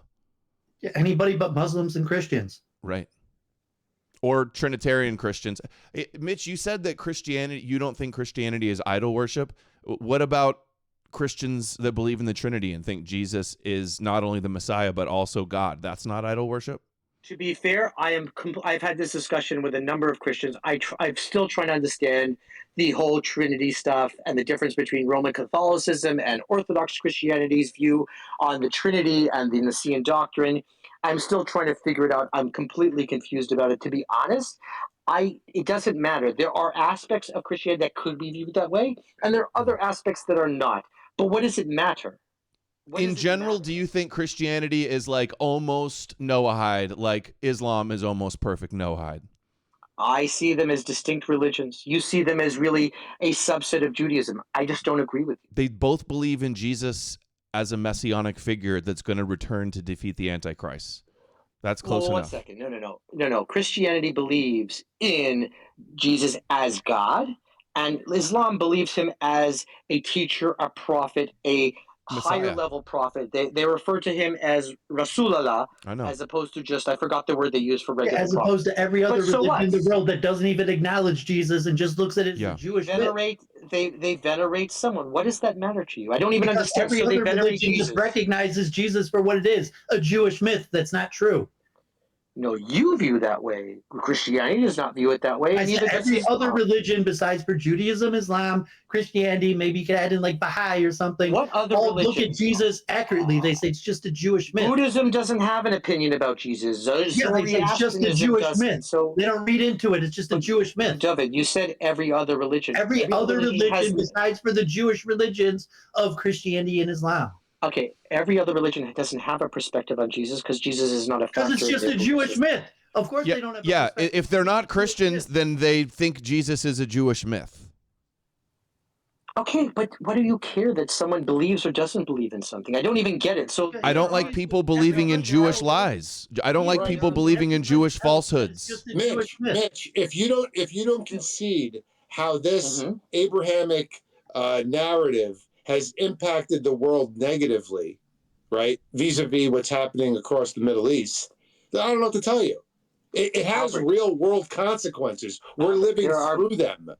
There are, I don't know how many Hindus, hundreds of millions, I'll go 500 million, another billion Chinese people who follow whatever they follow. I forgot the name of the sort of belief system. They're doing just fine without Jesus. My point. That's my point. They don't have a perspective. They're just fine without Jewish myth. Mitch, you know, E. Michael Jones did an interview with a Japanese broadcaster, and he asked him, How come Christianity never took root in Japan? You know how they answered? Because we No don't idea. want to be ruled by Jews. Well, that's cute. Very cute. It's real. It's based. Go ahead, Itamar. I Itamar's mean, been the waiting. idea that Hold on a the second, two are Mitch. Hold on a connected. Here we second. go. Doesn't Itamar's make any sense. coming in hot. I'm Go going ahead, to go Itamar. Itamar next. I'm going to mute. I'm not going to say a word for Itamar. Okay, I'm going to go to Itamar next, and then Heraclitus has been patient with his hand up. Itamar, then Heraclitus. Hello. Okay, thank you.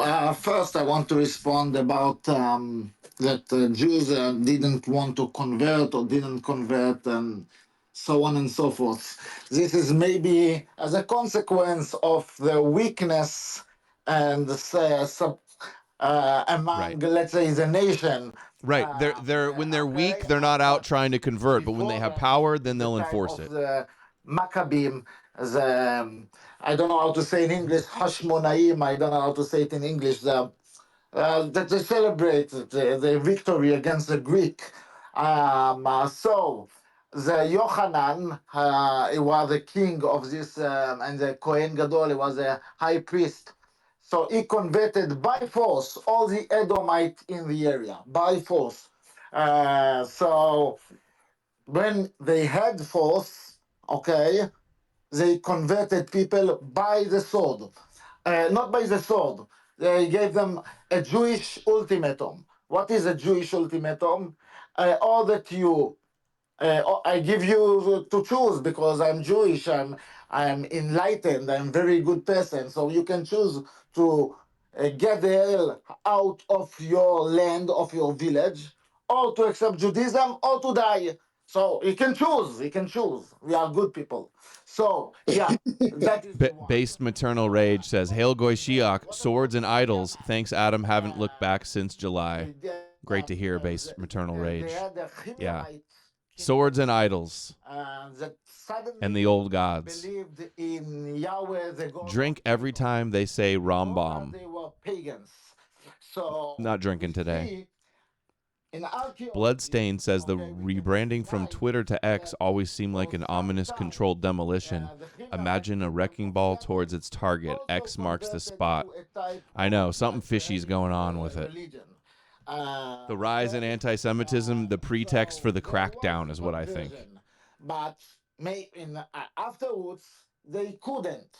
Now, specifically about the prophecies of the Jews, yeah, they don't believe, they don't think they need to convert all the world, but they do believe they need to rule supreme over the world. Mm-hmm. When they mean Yahweh will be the only God in the world. Yeah, they mean their Yahweh and his chosen people become God.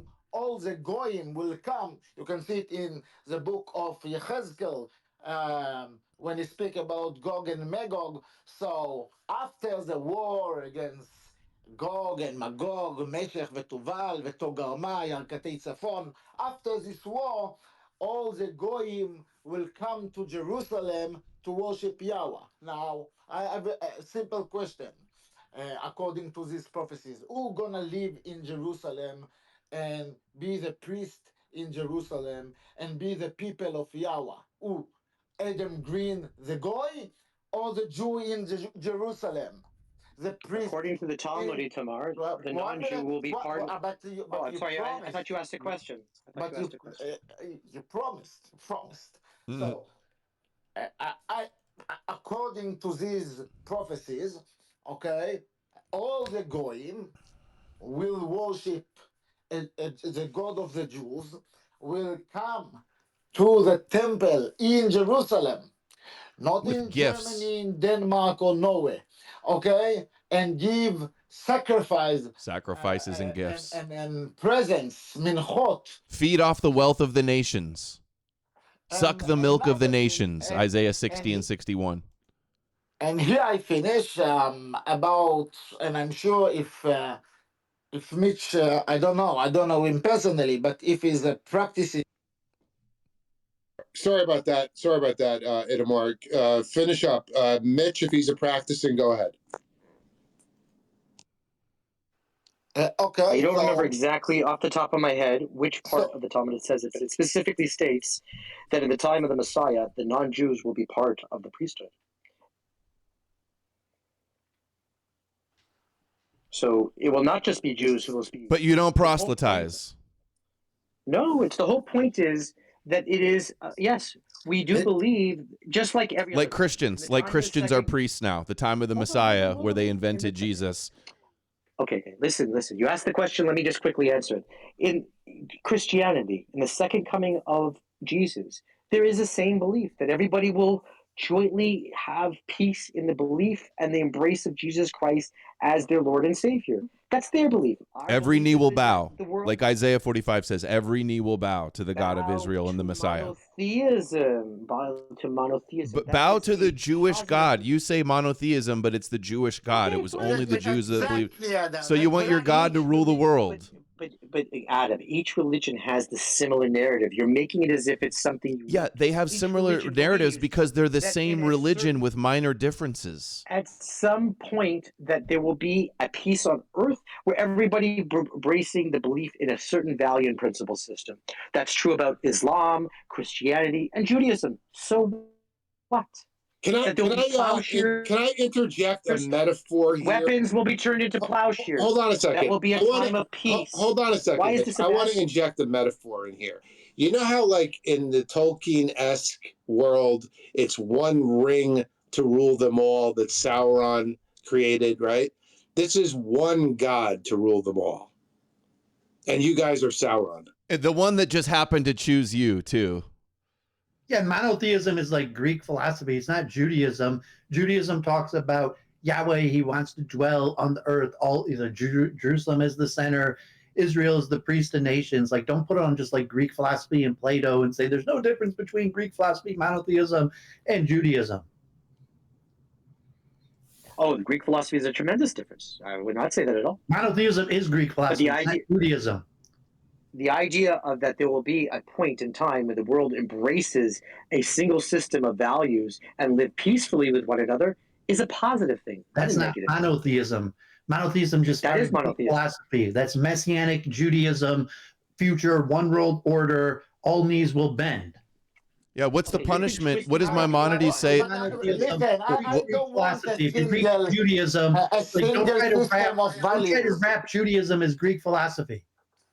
But I don't want a single system of values of your choice. Yeah. I want a system of values of Wotan and Thor and Frey and Freya. Oh my God, based. I want you, Jew, to submit to this one system of values. Yeah, submit to Thor, Mitch. So fine. What's wrong with that? You have your belief system, and you hope people will embrace that one. What is be pluralistic. Everyone doesn't. That's the Judeo-Messianic dream of the one world order. Is there any religion systems are pluralistic? You don't have to submit. Is there any religion in the world that does not believe that their values and systems is the correct one, and believes at one point in time the world will come to that revelation that that is the truth and embrace it? Only Abrahamic religion. You're making it as if this every other religion is basically pluralistic. Only the Abrahamic religion believe like that. I don't think priests in Nepal or in Tibet want all the world to accept their values. They don't care. They're tolerant. They're pluralistic. Even Mitch Rome was tolerant and pluralistic. Mitch, if Jesus, that they are correct and that they have the message of truth, every religion believes this. Mitch, if Jesus returns from the clouds, their beliefs. Hold on, David. This is a good question, Mitch. If Jesus returns in the clouds and forces the Jews to worship him as God and believe in the Trinity, otherwise, the lake of fire, you have no problem with that? So at some point in history, whenever this day comes, one truth will be revealed to be the truth. And maybe that's Christianity, maybe that's Judaism, maybe that's Islam. That is the meaning of all these messianic ideas, that at some point, one truth will be embraced by the world. So what? So if it's Jesus and his name is Jesus and he goes, sorry, Jews, you missed me the first time around, you'll be fine with that and you'll become a Christian? It's not a matter of being fine with it. This is just each religion's narrative. Why do you have a problem? They're all with the each same religion narrative. has a Dangerous. view. Do you realize that Jewish messianism is the same across all these religions? Armageddon part of the belief. Like, Adam, okay, we're going to have each to kill each religion- other to fight it out to figure out which each one's religion- correct. That's why Each it's religion dangerous.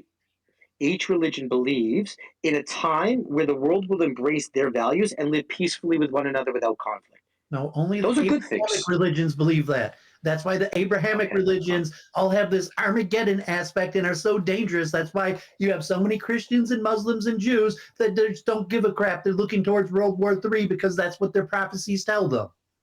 No, only there are various different versions of what will be the Messianic time. Only one version believes that there will be a point where there will be a conflict between the peoples. Others believe that it will be There's a peaceful. 2,000 No, all of the Abrahamic 2,000 religions verses believe in prophets an end that times talk war. about war at No. the end of days. There are There's two thousands versions of verses. There's hundreds of The pages. guy in the just book. yells like a. No, that's not true. Because Christians that's how I believe in talk. Gog and Adam, Magog too. There are two different. Yes, there's a one version, and the other version is that we will rebuild the temple, and it will come at the hands of human intervention. And the other one is that the temple will drop from heaven, and because the whole world will have an epiphany of belief. Which do you think it answer is? of Gog and Magog is I don't know. I don't matter. Why do I have to worry? Do you want to rebuild the temple? Come? Because your belief Of system course. necessitates Is there the any destruction. religion that does not believe that at some point that their fulfillment of their values will be preeminent? Why is that a problem? What's Why do you wrong with keep on us asking this hoping to question? No one agrees with you. Only Abrahamic religion believe that one day they're going to win out and everyone else is going to lose. My mom. It's not a matter of losing. You perceive it as losing, and the other religions believe it that everybody wins. If your God doesn't reign supreme in the seventh millennium, you guys lost. Okay, so we lose. Okay. It might happen. Big deal. Are you confident that you guys are going to accomplish your prophetic agenda? I don't sit there thinking about what will be 1,000 or 100 or 10 years from now. I do what I do to follow. You don't subscribe to the idea of. I don't sit there thinking what will be in 100 years from now. It's irrelevant. It's irrelevant to any believing person. A person who is a Christian cares about following the values of Christianity now. What will be, will be. Well, then how come Chabad sings they want Moshiach now, and they're working to hasten it now as soon as possible? Netanyahu, the Rebbe told Netanyahu, "I'm getting old. You must work faster to bring the Messiah." But what is that? He hasn't come yet. Understand what that means? That means by getting people to keep commandments, to keep the Shabbat, to keep the values of Judaism, by everybody in the world embracing the values, that will bring the level of holiness in the world higher and bring the Messiah. It isn't some nefarious thing. It's about keeping commandments. So if it's just some Jewish utopia, hold on a second. What it is nefarious when you can rationalize the murder of women and children, and when you can sanction it religiously and make it permissible. That is a problem. No other theology sanctions the slaughter of innocents. Yeah, the Rebbe was also religion about does that. Not Judaism. Judaism does. not giving back And any territory. why do you say not Judaism if the Torah says lo techaye kol neshama? It means that you kill the babies, the woman, everyone from these Canaanites or from Amalek. Okay? But Amalek. Amalek is a unique thing, and there's no Amalek today. So it's not about the future. It's Hold on a second. This is hold on a second. You're commanded to blot out Amalek. It's one of the 613 commandments. Yes. Never forget what Amalek did to you, and then blot out the memory of Amalek. Even without Amalek, Mitch would be supporting the genocide. Because Amalek is about a concept where they attacked from the rear. A irredeemable people that were corrupt beyond all so ability. tomorrow you say it isn't about the future. It isn't about the future. You guys are irredeemable. How about that? How about we call you irredeemable? And the concept, Itamar, I'm going to finish. I won't interrupt you. I promise you, Itamar. The concept of blotting out Amalek is blotting out that value, that cowardice within our own heart, not about slaughtering anybody. No, go ahead. It's the nation of Amalek. The descendants of Amalek is the way it's worded. Yeah, of course it is. That's Yeah. the reason God was very angry of King Saul, because he didn't obey him, and he had some mercy on one Amalekite that he didn't kill. But never mind. Hold on a second. Hold on. This is from the Jerusalem Talmud, Kedushin 411, the Heinrich W. Guggenheimer, 1999-2015. Butcher is an associate of Amalek. Rabbi Shimeon ben Yohai stated, "Kill the best of the Gentiles, smash the head of the best of the snakes. The best qualified among women is a sorceress. Blessed is he who does the will of the omnipresent." And what was he saying there? Do you understand? Even what he's saying, you're just going to read it without understanding. I know what because you're, it is. I know what you're I'll going tell to you say. what it means. You're going to I'll say tell you the what it means. context is. Listen, Mitch. I know what you're going to say already before you Tell say me, it. Albert. Tell me. It's within the context of warfare and the Jewish people facing an existential threat. No, Please, it's Mitch, about you that when you're already. in warfare. Please, Mitch. He You asked me to answer, Albert. But you I mean, already Itamar. occupied But he asked me to Palestine. just Why answer it, you so I'll just answer what he occupy brought up. this discussion? Why you Itamar, occupy he the asked me a question. discussion?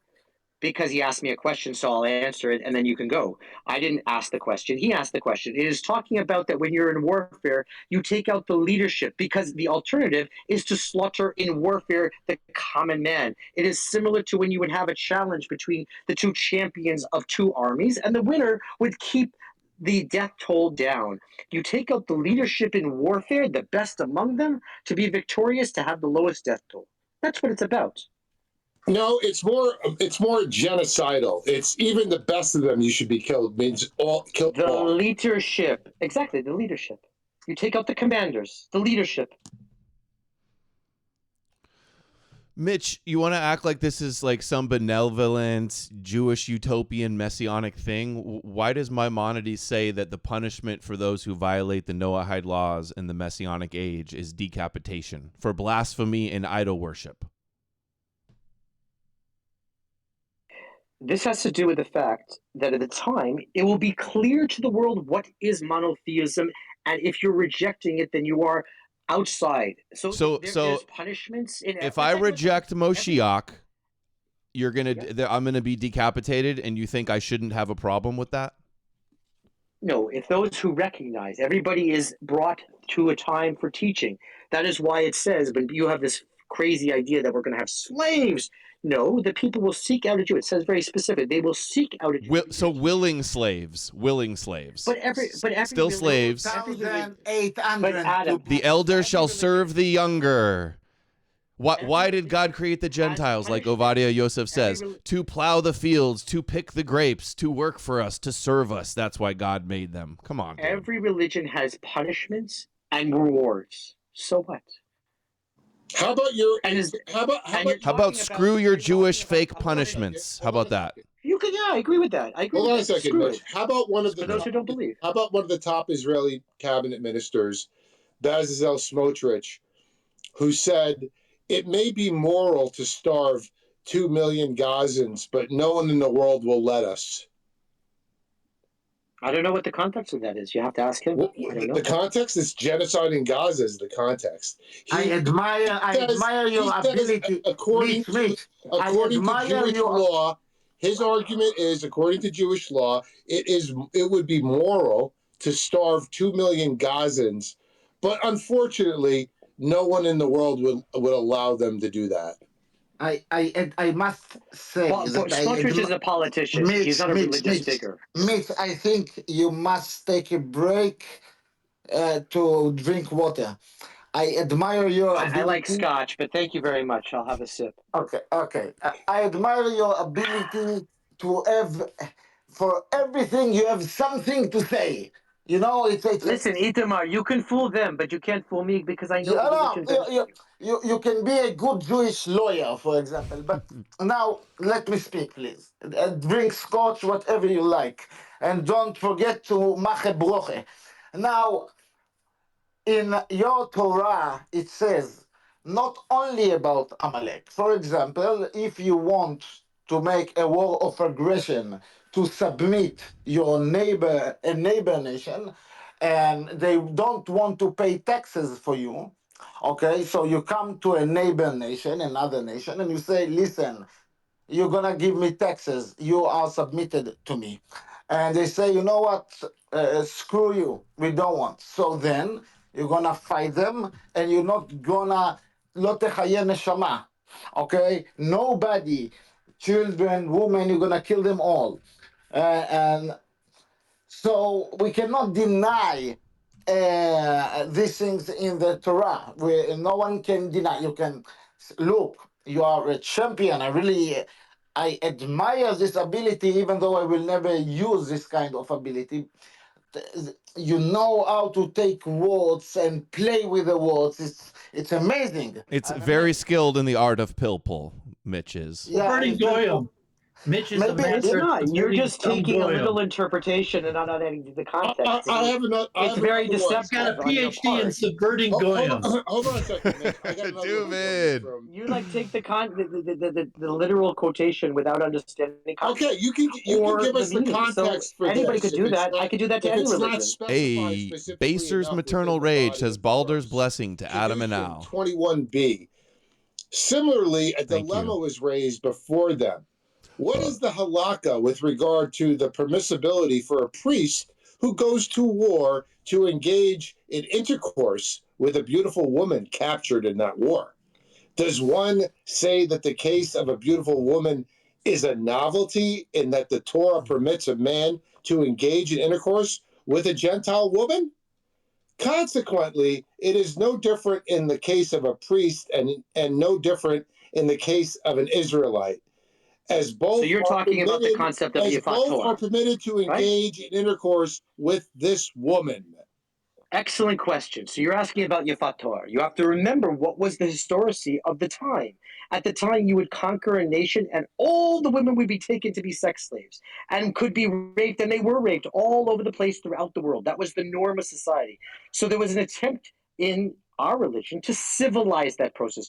You could not just simply take that woman. You had to let her hair grow out. That's civilizing. You had to it? let her nails grow out. You had to let her become ugly. And if you still wanted her, you had to marry her and make her the status of a wife, not a sex slave. And the point was to not allow the way of the world under the pagan religions of mass rape and sex slavery. Instead, you had to allow that woman, and if you still wanted her to be your wife, you could make her wife, but she had all the rights of a wife and all the statuses of a wife. And if she Are you speaking did not from experience? abandon, Are you speaking and from she your own still ha- personal experience? she, You're and telling she your own still, story here, or and you're she interpreting? still, and she This is what still, happened to you, Mitch. she still had Mitch, this is what time, happened to you. whether This is what you she did still here. ha- This is what you did to your David's on fire.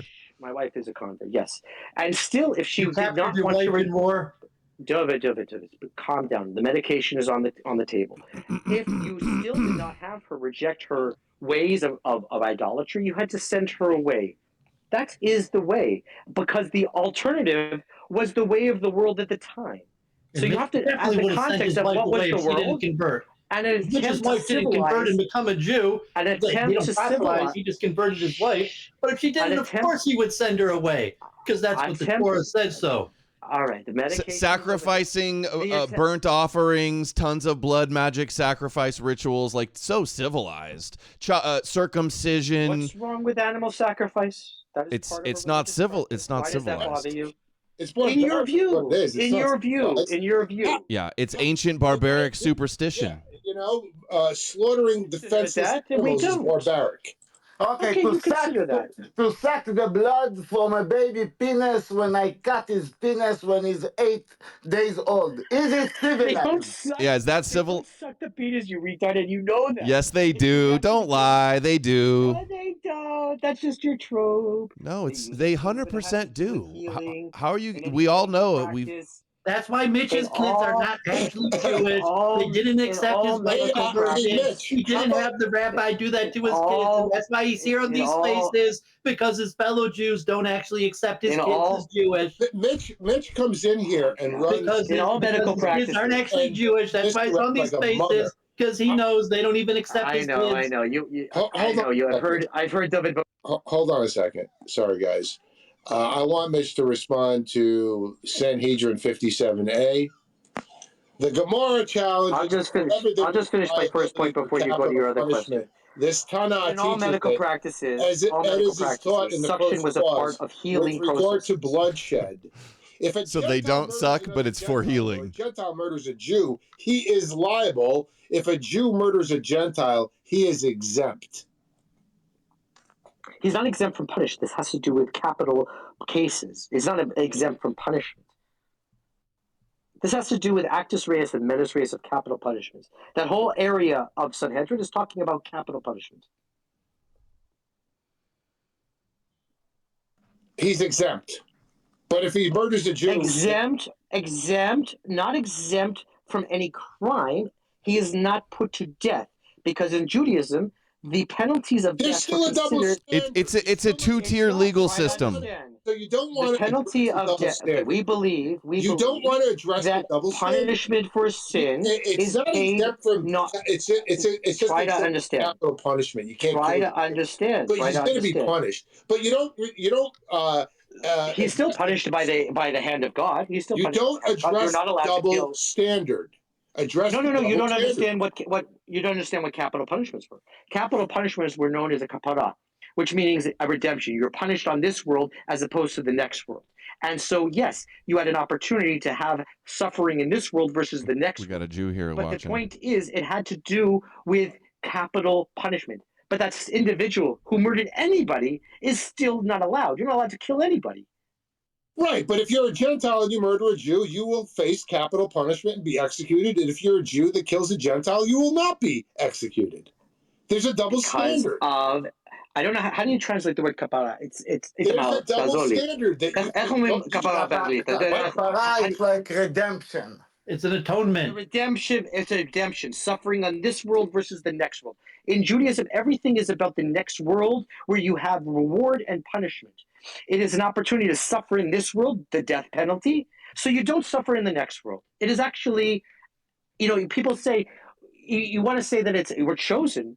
We're not chosen as we're special at all. In fact, we have more punishments and suffering in this world if you're a Jew than you're a non-Jew. We're not chosen as special. We were just given the message to carry the message of monotheism. It doesn't make it says that hold on. You say you're not special, but it says you're chosen to be above the nations in fame and glory. It says you're the apple of God's eye, his treasured possession, his holy people. Cut the shit about you chosen people aren't special. Carrying the message of monotheism. Yeah, you're cursed if you curse you and blessed if you bless. Is that different? Why every morning you say Baruch atah Adonai Eloheinu melech haolam shelo osani goy? Thank you for not making me a goy. Because I was given the reward. I was given the reward of service. The racism, not the reward of being special. And supremacy is inescapable. The misanthropy. No, it's not. Yeah, it is. It's not at all. I'll give you credit. Then why do we have a religion filled with every race? Why is our religion filled with every race if we have racism? You got a black belt. Why do we have bullshit? You do. But listen, hold on. We have a religion that has every color of skin in every part of our religion. Black, Asian, all different peoples. How can we be racist? Asian? There's no Asian Jews. People. Only by conversion, which a lot of Jews would think is not even a real conversion. Deuteronomy 7:6. Hold on. Just like Mitch's kids. That's why he's on these faces, because the rabbis don't even accept his kids are Jewish. Right, yeah, they're only half chosen. But Deuteronomy 7:6. Hold on, this doesn't mean you're special, okay? Deuteronomy 7:6. For you are a people holy to the Lord your God. The Lord your God has chosen you out of all the peoples on the face of the earth to be his people, his treasured possession. Correct. To carry the message of monotheism and to carry a principle and value system. But every religion believes that. Those who embrace Jesus Christ believe that they have a status. Those who embrace Muhammad and his prophet as the messenger believe that they have a status. Let me ask you this. That's nothing unique to our religion. Yeah, guess who doesn't think that they're God's special boys? Normal people like us. I want to ask Mitch a question here. Mitch, as a Jew, as Israel is the Jewish state, do you think that that's a forward-looking nation that the world should emulate as an upstanding world player? No, I think every nation should be whatever it is. Leave us alone. You be your nation. We be our nation. But do That's you all. That's think that cool. you think I Israel think the Chinese should have their value you think system. America Israel should have their value system. expresses Jewish values in a way that is an upstanding way for the others to emulate? Israel is a nation state in the nation state system. Okay. And It is please, influenced by Judaism, just want- like Saudi Arabia is influenced by Islam, and that's cool with me. Yeah, And just like America is influenced by Christianity. Because they worship the God of Abraham. That's why it's cool. It doesn't make America the state. They're not idolatrous. It doesn't make America the state of Jesus. It doesn't make Saudi Arabia the state of Muhammad. They are influenced by their history. Hey, Al, can I have a minute? This Mitch is just hogging the place. I don't know if you realize that. He's subversive. It's becoming very annoying. Of course, He's sucking the energy. I want to leave you alone. Listen, Mitch, I really want to leave you Jews alone. But please, leave us alone. We don't want Holocaust museums. Amen. We don't want Holocaust museums. We don't want Holocaust movies. We don't want Holocaust education. We don't want to take, we the Goyim, we don't want to take money from Germany because we will leave you alone if you leave us alone. Don't take money from the U.S. government. Don't influence U.S. politics. Right. Okay? If you, the Jewish state, leave us alone, okay, no problem. We will leave you alone. That's right. So don't build Holocaust museums. Go make different movies. What do I care? Go do whatever you want. Can I have a minute? Yeah, go ahead, Heraclitus. Great job, Itamar. Really appreciated your contributions tonight so far. So I like to stick to the facts. I like to see what their book says and see what other myths. So what is the book?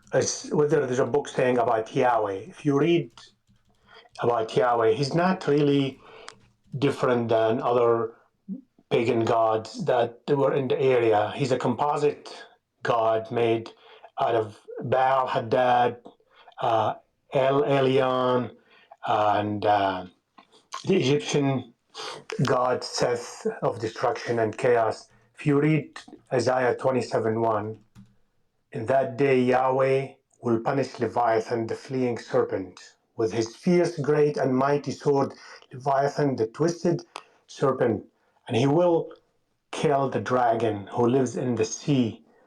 And then in Psalm 74:14, you crushed the heads of Leviathan. You gave him as food for creatures of the wilderness. So this is the Bible. Now, if you read the Ugaritic myth, which is the birth of Canaanite, northwestern Syria, the Ugaritic myth talking about Baal Hadad in his battle against the sea serpent. In the beginning, the world was under threat by a terrible dragon, Lutan. Its 7 heads vomited blood, waters, and then it keeps going. And then at the end, it said, then out of the mountain of the gods, his dark storm clouds rushed over the sea, exploding with thunder as he shot his lightning at the dragon. In the end, God was the victor. He broke the dragon's body and crushed its 7 heads. It's almost word by word. And then if you look at when they talk about the God of the Bible, they mentioned the El Elyon as another name for Yahweh. El is the God of the Canaanite, the highest God. And then the Egyptian God of chaos and destruction and pestilence and blood and fire, Seth. It's all the attributes of Yahweh when he brought pestilence and blood and so all those basically are just attributes. Yahweh is invented from those pagan gods. So when they talk about, oh, you're worshiping idols, this is an idol, pagan god. If you look at Yahweh and in the Bible, what is Yahweh? Yahweh has feet. He walks in the garden. He talks. He argues with the snake and Eve. He writes with his fingers. He has fingers. He writes on the tablets. He's pleased with the smell of burnt offering. Nothing pleased Yahweh more than the smell of burnt offering. And then he's angry, jealous God. he will commit suicide if you worship other gods. He acknowledged the other gods and their powers multiple times, so it's not a monotheistic whatsoever. And then when we talk about, oh, Amalek is just a special case, no, it's not. Even in the story of Moses, when he massacred the Midianite, what did it say in number 31:17? Now, therefore, kill every male among the little ones, and kill every woman who has known man intimately, but all the girls who have not known man intimately, spare for yourselves. So as sex slave the virgins.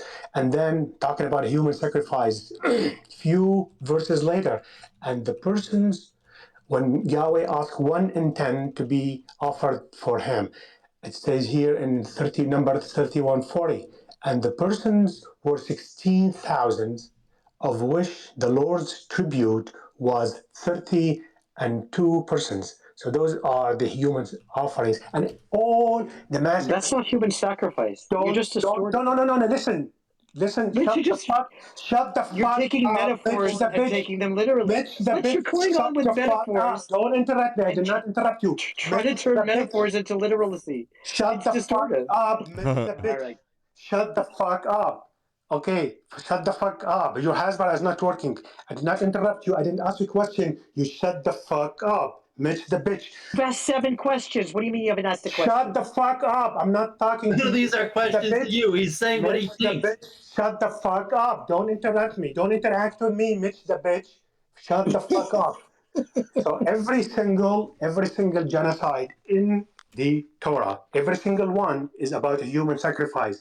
If you read Samuel and if you read Joshua, Samuel and Joshua, what is it about? It's all about Haram offering. Haram, H-E-R-M, which means sacrificial offering. It's haram warfare. That killing, not because, oh, they killed us, now we're going to kill them. No, it's a command from Yahweh to kill. It's a part of the religion part because Yahweh doesn't love anything more than the burnt offering. It said he's pleased when he smells. All those attributes, that's human invention. A God that has all the attributes of a human. It's a pagan God. It's not a monotheistic. Monotheism was taken from Plato. From if you read Critias and Timaeus, this is where they borrowed this. But if you read about those gods, all those gods are of his. And then look at the 7th century. Okay, 8th century BCE, there was an inscription from Kuntalite Ajrud, an archaeological site in Sinai near the Egyptian-Palestinian border. They found a pottery, and it has. I gotta pee again, and I'm about ready to tap out. Said Yahweh with his. It's 3 hours and 15 minutes. And the pictures is of a man. I've got one more little closing thing, and then I'm gonna bounce and wrap this up. This is 8th century BCE. There was no Judaism. Shut the fuck up. Other gods. They invented it in 272 BCE, and they stole from the Ugaritic myth and from the Egyptian myth, and they created this composite god. Now you're telling us, oh, you idol worshippers. This is all about idols. This is all about paganism. You guys did not invent anything. You stole everything. You have it backwards, Heraclitus. You're going on and have it backwards. There is God, and other religions took God and distorted it into pagan versions. So what? Because other religions created a version called paganism. I told you where Yahweh come from. But you have it backwards. The fact that they describe the Egyptian myth. He has a wife named Asherah, which I'm drinking lots of water. Canaanite god, and this it's is healthy to pee a lot. There are people who had You're not a monotheistic religion. You're not. You can make whatever. God is described with many characteristics. You're not. Your God is all about human sacrifice. I know. I saw that. Other streamers have bottles and they just pee at their seat. I got to get up though every few minutes too. BS. Hold on a second. I got a bad back. This is your BS, not my BS. My feet start falling asleep. This is in your book. I just read it from your book. No, you're confusing metaphors. All right, guys. The Jewish God. Dave Cohen said he's going to be back in 15 minutes, like an hour ago. He bailed. And the blood of circumcision. Dude, he got wrecked. None of this is very positive, right? I don't see what the appeal is at all. We have to recognize that Jewish blood and the blood of a Goy are not the same thing. This is Rabbi Yitzhak Ginsburg. If you have two people drowning, a Jew and a non-Jew, the Torah says you save the Jewish life first. If every single cell in a Jewish body entails divinity, it's a part of God. I don't have diabetes. Come on. Part of God. I drank a full Something is coffee special and about a Jewish full DNA. Yeti If a mug, Jew just needs a about. liver, can you take the liver of an innocent non-Jew passing by to save him? The Torah would probably permit Diabetes. that. Jewish life has infinite value. There is something infinitely more holy and unique about Computer Jewish recording, life really, than Al? Jewish life. Gentile souls are of a completely different and inferior order. They are totally evil, with no redeeming qualities whatsoever.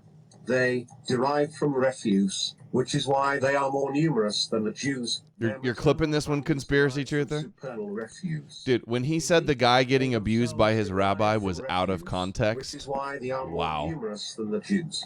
According to Rabbi Zalman, all Jews were innately good. All Sorry, Gentiles guys, innately evil. piss jug now. I know. That's not Rabbi Yitzhak Ginsburg's voice. That's a computer-generated voice. Yeah, What but the fuck are you talking about? it's a computer generated voice of his quotes, Einstein. It's talking about idol worship. You keep going on pretending it's talking about non-Jews. There are two life forces in the world, Jewish and Gentile. I do not believe that this primal difference between Gentile and Jews is reconcilable. The difference between us is abysmal. You might Yeah, I was say, debating well, somebody else let named us Dave exist Cohen side by earlier. side He was a and Habadnik from tolerate New each York, other. but he We will did not not attack give your one morality, straight answer nor on you anything. ours. But the misfortune is that the two are not It mortal was enemies. none of these guys even come close to Top J, Adam King, or Duvid's. Duvid comes out strong against these guys, but like the contrast. I'll ask Adam King, like, what do you think about this verse right here? And he goes, yeah, that's right. We're gonna conquer the Goyim. It's just like, at least he gives a straight answer. All this obfuscation gets annoying. It just makes them look bad too. We can go. If you're gonna be Jewish, at least they gotta own it. The supremacy is there. No. Yeah. You're just missing the point. You think we're missing the point. What is the point? Yes, it's about idol worship. I keep trying to describe that to you. You don't understand that. You think you guys are the cat's ass. Number one. Above cat's all ass. Everybody else is. Has anybody ever heard that? He thinks he's a cat. That's the bottom line. Even when Heraclitus is taking metaphorical descriptions of the characteristic of God, the merciful aspects of God, the warrior aspect, Hashem Shod, El Haman, all the different characteristics of God, and turning it into paganism, when it is just describing different characteristics of what God is doing, it is a metaphor. You somehow have this idea. Whenever a verse looks bad, they say it's a metaphor. It's out of context. Into literacy. It's not reasonable. Exactly. Kalito He Boria. prefers you guys. He's on that too, but he prefers you guys. Not Mitch kids though. Mitch's kids. He married a shiksa. For how long can Duvid's taking shots with this pattern of behavior? You have a rejection of belief. So fine, you have your rejection of belief and demonize all religion. It's about do. How can you interpret what you reject belief in any religion. Fine, no, that's it's not about no belief. It's not. Stay focused. You all religion with a skewed eye. To all religion with a skewed eye. So fine, that's your perspective. Believing people see religion. This is the thread of the space. And message and teaching. Metaphor. You just don't like. Of course it's Mezerah. To hand over a Jew who committed a crime is considered one of the greatest sins. In everything we are destroyers, even in the instruments of destruction to which we turn for relief. Dave the Jew. You guys are trying to make me look stupid. Adam, yes, Jewish supremacy is stupid. That's the point. We will forever destroy it because we need a world of our own. A God world, which it is not in your Ian Malcolm, the guy that hosted me for the Did Jesus Exist space, is having on Heraclitus. An Orthodox Jew learns Israel Shahak. truth as part of his sacred Yeah, the jealous God. It's like it's the jealous God of the Jews that wants to conquer all the other gods of the nations. But what's the big deal? Written in the 14th century, is currently a popular book for Israelis. You'll be beheaded if you don't go along with it. But what's the big deal? You're Amalek if you resist any of it. But Such as the Jewish people are the best of the human species. But you'll want to be our and worthy slaves. to have slaves to serve them. We are commanded to possess them for our service. This is a fake quote. 1 million Arabs or a are fake not worth headline. a Jewish fingernail. Accordingly, if we see an idolater being swept away or drowning in the river, we should not help him. Is Duvid on our side? Sounds like it. Yeah, Duvid's got my back in these spaces with these disingenuous, dishonest Jews. He holds their feet to the fire. It says in Exodus 21:14, if a man schemes against his fellow man and kills the man deliberately, take him away from the altar. You're missing the point. That's out of context. It's a metaphor. The copes and cops outs, I know. And even more so, a Jew is not executed. The 7 laws is a metaphor. Dude, Al, this is too long of a clip. Nobody's listening to these AI clips. To their historical hope of world empire. What Jewish idealism and Jewish discontent have so powerfully contributed to accomplish in Russia, the same historic qualities of the Jewish mind and heart are tending to promote in other countries. Killing me. The real Jew does not become assimilated. Should I just talk? Oh, we're all muted. Great. Mitch is laughing. Under a blow of an exceptional circumstance. This is not good space etiquette. And speaks within them. That's a big problematic area. We didn't listen to it. Right? I mean, Nobody there is no attention. accommodation, right? It's in your prophecies. It's in your Jewish. He does this all the time, and it kills his audience. I know. Professor who hated Judaism. It's a metaphor. I know. We're all muted and forced to listen to. Is a guy like Itamar who hated religion. You're just taking someone who just hates the religion and distorts it. He wasn't religious. He was not knowledgeable about Judaism. Mitch, hold on. He made up stories brilliantly. Good job. Trusty non-troll who married a non-Jew. Like, he knows better than all these people. Israel Shahak. Every Jewish perspective you disagree with, this guy's a secular chemistry professor blah, blah, blah, blah. who had nothing to do with Judaism. He's a no true. It's the no true Goldstein fallacy. Non-Jew, we're taking your word over theirs. Hey, enough of these no true Goldstein fallacies, Mitch. Anybody can go look up who Israel Shahak is. He's a chemistry professor. Yeah, but we can't look up who you are. But so what? So what? So why would we take an anonymous random person who hated religion and made up shit about Judaism? What does that tell you? Nothing. Some guy who made up a story. It gives us like noted scholars. All these base Jews, and not all of these guys are secular. Most of these guys were rabbis. Maurice Samuels was the biographer for the Rothschilds. They're giving us keen insights from a Jewish perspective. Marcus Eli Ravage. Like the fact that they're being so honest. Maurice Samuels was just a Zionist, B'nai B'rith Zionist Organization of America award winner. You're talking about Israel Shahak, a chemistry professor who had nothing to do with Judaism or religion, hated religion, made up stories about that he went to a certain area and asked them to call the police about someone. Completely fabrications just to demonize Judaism. So what?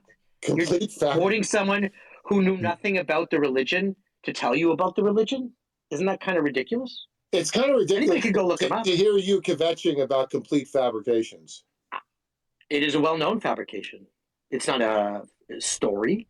Anybody can go look up who Israel Shahak was. He was not a religious figure. He didn't learn Judaism. He hated religion. It was so funny how the guy earlier, he was like, he tried to deflect to evolution and rabbis, Maimonides, Ginsburg, you name it, you will say metaphor or other explanations. Now is a secular chemistry and the other. I see. Yeah, what's wrong with idolatry? Itamar, you are well aware who Israel Shahak is. He had nothing to do with religion, and he hated religion of all forms. But he's not quoting in a reasonable way. Listen, somebody that doesn't like religion can still research religion and criticize it accurately. based on the truth. That's a well-known fact. It's a well-known fact about Israel Shock. So what? You want to tell me about someone who fabricates things about Christianity, and therefore it makes legitimate claims about Christianity? What did he fabricate? But you're not going to find a believing Christian who's going to fall for that. This idea that like you can only tell the truth about Judaism if you believe in Judaism is nonsense. It's the same way if I am going to talk about science, I actually have to know science. If I'm going to talk about cars, I got to know shit about cars. Yeah, and someone, for example, Adam Green, is not Christian, but he made a ton of research about Christianity. So let's say I don't like cars, but I made a lot of research about cars. I have no authority to talk about cars.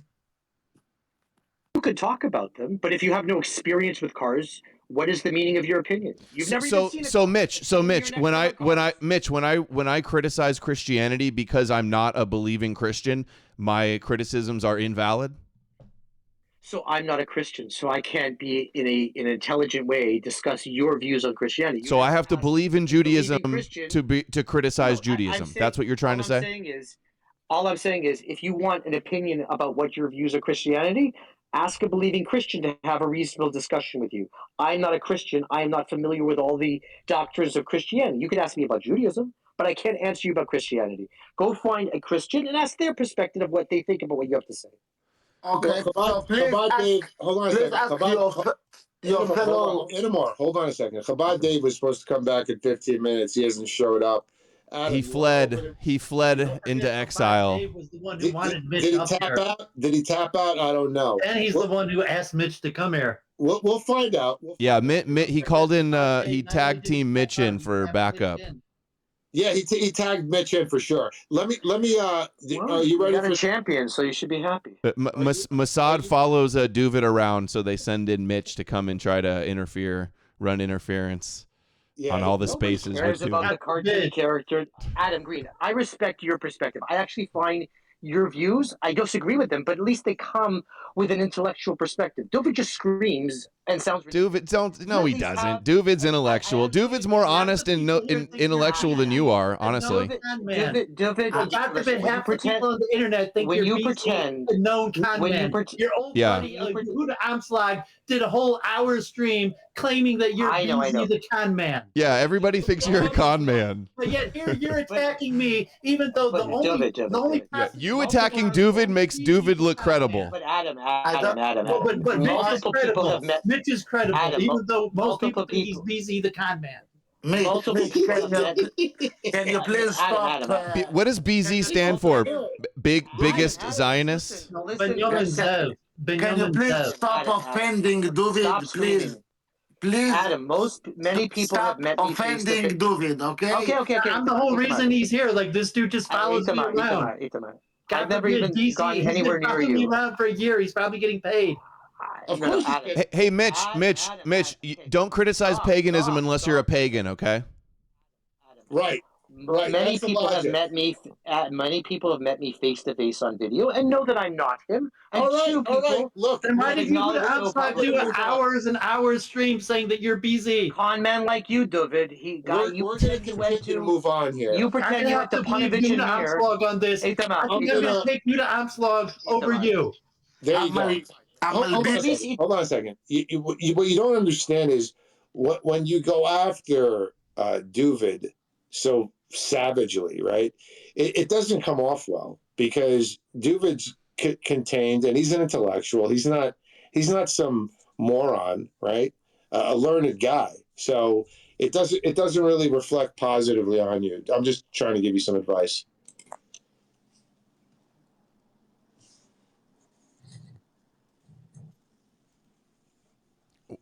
We're all muted, Al.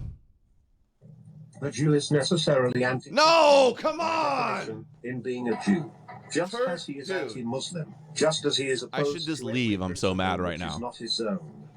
mute everybody and put on your shit again? He has become a source of disorder, and, like the mole, he is busily engaged in undermining the ancient foundations upon which rests the Christian state. Just reading shit. We don't even know who's that said this. Where's the citation? Human body which suffers from the intrusion of some foreign element. Dude, Al, you're killing it. And the presence of which brings on convulsions and pain, pain, pain. By his very Are you serious? We need Lucas Gage. Lucas Gage, he would spurg out hard in here. Brings on the most fearful catastrophes. The admission of the Jew into Mitch is a bitch. has proved fatal to them. They are doomed for having received him. The entrance of the Jew into society marked the destruction of the state, meaning by state. The TTS stream. That's Bernard Lazar. Thus it would seem as if the grievances Bernard Lazar were well founded. The Jewish spirit is essentially a revolutionary spirit. We're gonna do some down. Otherwise, the Jew is we're gonna start doing down thumbs. His nature and direction of his sympathies made it inevitable that the Jew should play an important part in the revolutions of history, and such a part he Come has on, not dude. failed This isn't to what play. you do. The Jew is not satisfied with the Christianizing. He Judaizes. Yeah, that's Burrell Lazar, not Bernard Lazar. He provokes indifferences, but he imposes his idea of the world, of morals and of life upon those whose faith he ruins. He works at his age-old The Goyim are watching the Jews fight each other for once. That's good. The fact that it was Jewish help that brought the USA into war on the side of the Allies has ranked ever since in German, especially Nazi minds, and has contributed in no small measure to the prominence which anti-Semitism occupies in the Nazi program. That Dude. is Samuel Landman. Jerusalem aspires to become Come on, Al. the center of the world. David Ben-Gurion. In Jerusalem, Dude, United Nations, you can't just a true fucking... United Nation. Adam, go. Wait, can I at least address the thing that you had claimed about me, just quickly? When it comes to David, the only point I make is he claims to have gone to Mir and Panovich, where the language of instructions are Hebrew and Yiddish, languages he does not speak at all. This is not responding to anything about you. This is you attacking And Duvid Itamar, again. Itamar. Duvid has more books than you behind him in his background, so I think maybe you should shut up and you don't know what you're talking about. Itamar can acknowledge that that is the language of instructions, and those who Duvid has a bigger bookshelf than you, buddy. you could not have gone there if you actually don't speak the languages. So it's an impossible claim. But you didn't Adam, you don't make these You're big in claims. man. You want me to dox myself and prove myself? You didn't. Do the claims of an Not my Iman claims. that you're probably You made these- you're probably a con man with a rap. Little hats that's of unparalleled. The View. You want me to dox personal information to you to prove my identity? Like not The reality show, The Jews of Crown Heights. you were arrested for identity theft and stealing, but you want me to give personal information to prove to you who I am. These are your claims. You've said this about yourself, and it is impossible. You don't speak the languages. Listen, Mitch. This isn't the Duvid's not a Jew enough hour, okay? Exactly. I don't care if he's a Jew or not. Yes, you do. That's what you come in and cry about. You kvetch every space that he's not a real Jew every time. I just said he cannot. He says he's not Jewish. He says his father. Look at the guy. He's Jewish. He's half chosen. Look at him. Itamar, go ahead. Hold on. What can you translate? עמל בין פני חברו ברבים אין לו חלק לעולם הבא. Someone who is whatever he said. Dude, Itamar speaks Hebrew. Adam, go ahead. I got to get going. It's I've been here. It has no share in the world to come. Oh, that's what he said. Oh, Duvid knew it, and Mitch didn't. Oh, called your bluff, Mitchy Poo. Yes, I did. I just got muted. Give me a break. Oh, Ask okay. me that question about kind that sits us again.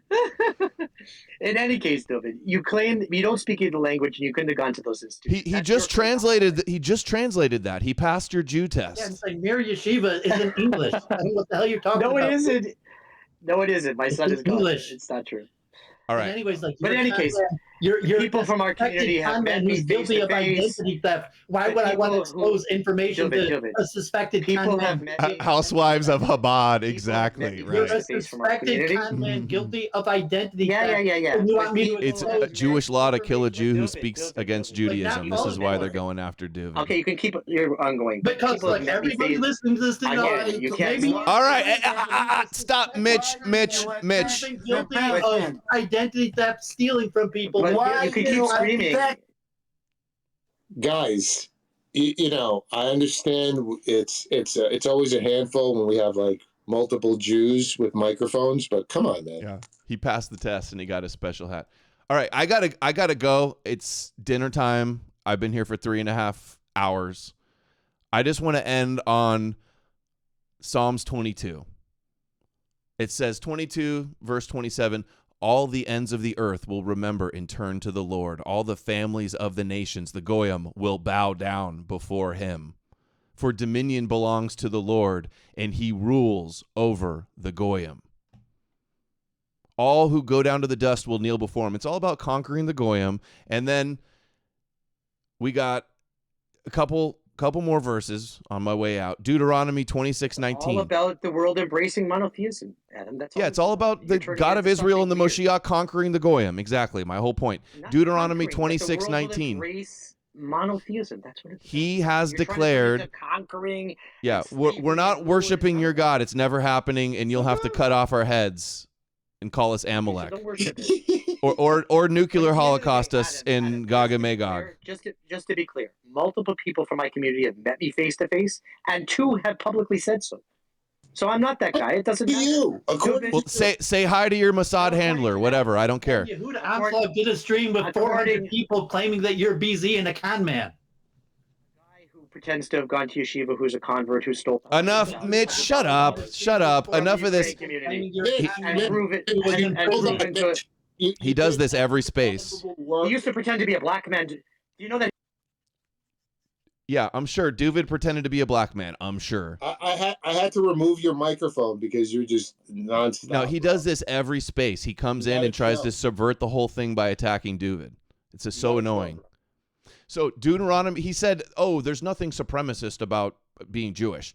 Deuteronomy 26:19. He has declared that he will set you, the Jews, in praise, fame, and honor high above all the nations he has made, and that you will be a people holy to the Lord as he has promised. That's one. And in Chabad, they believe that their souls are superior and holy, and they're the scattered sparks, and we're the Kelipa, and come from the darkness, and profane and impure, and a lower soul. Deuteronomy 28:10 says, then all the peoples on earth will see that you are called by the name of the Lord, and they will fear you. And I'll finish that. They want their God, one world religion, all of the world, willing slaves serving them. The elder shall serve the younger. Trembling in fear, licking the dust before their feet, all the nations, dominion over all the nations of all languages. And these guys want to sit here and try to minimize it. Like, it's no big deal. The Christians do it too. The Muslims do it too. They're all extensions of Judaism with the same goal of Messianic Judaism. So I think we outlined it. The anti-Esau Edom agenda, the anti-Gentile sentiment, the Moshiach and God of Israel ruling the world. As you saw, once again, going face-to-face with David Cohen and Mitch, they have no legitimate answers. Yep. Duvid and Itamar, thanks for being honest and backing us up and telling the truth about these things. Yeah. No wonder they attack you so viciously. Exactly. And this is always the case, right? Adam's got 2,300 people in here watching this at the highs of the night. Albert, you speak Arabic, yeah? I speak it and I can understand it a little bit. So you understood what Dave told me when he said "Ya sharmuta." Sharmuta, right. That's like a your mother's a whore kind of an insult, right? Yeah. You understand the mentality? That's what he said to you? So he talked shit in Hebrew and said your mother's a whore. Wow. Yeah. Very chosen. That's some chosen people morals. Some real light to the nations he got there. it's reprehensible, and the way they go after Duvid, they really have the long knives out for him. Look, You everybody just have to be careful about the identity. I mean, because okay, to attack a guy who's credibility, but someone who is possibly a suspect of like thievery and identity theft, and then they can say like you're not who you say you are, and the only way you could prove who you say you are is by giving personal information to someone that's suspected of stealing an identity theft. So you have to be extremely careful. All right, Duvid, stick with us. I got the Jewish Schwartz wants to get a piece of you in here. Okay, maybe more Itamar too. We got like interesting. I must go to sleep now. I'm really sorry. I appreciate you, Itamar. Everybody give Itamar a follow, man. One of the basest Jews I've heard from. Thank you, Itamar. Thank you, Adam. I applaud. Ex-Jew. I'm sorry. I don't mean to insult you because you take insult. Thank you. Bye-bye. Bye-bye. Let's get the hold on. I just want to say bye. Thanks everybody. Thanks Al. This was great content tonight. Thanks Duvid for chiming in. Heraclitus. Good times. Thanks Dave for coming. Although I didn't like the pill pulling obfuscation. At least he showed up. He just tapped out and brought in Bees and brought in Mitch. Like, I mean, if he said he didn't know, but like worst thing, like he just left and it's like okay, like he's debate Mitch. Yep. And all right. So I'm gonna get off of the computer. If you guys keep going, I might try to tune in later on with my phone after I go see what's up with the fam. One last comment, Adam. Like instead of trying to like have a person debate like this is what Judaism stands for, you could have just asked him about his personal experience growing up in Chabad and being Chabad, as opposed to like I'm going to give the correct universal voice for all Jews, and then Mitch is going to come and say like no, this is the correct, and just say like, well, what was your personal experience? What did they teach you? I know I tried to ask him like how I wanted him to get to talk about how he views and they're taught to view Christianity, and we never got that out of him. That was one of the main things I wanted to get him rolling on. But maybe next time we'll see what he says. I doubt he'll want to do this again. He was in way over his head. He's like, "Do you believe in Jesus?" Like he has no clue what's going on. All right, Adam. Appreciate you, man. See you guys. All right, thanks, brother. All right, we'll open it up. All right, that was pretty fun. They always go about the same way.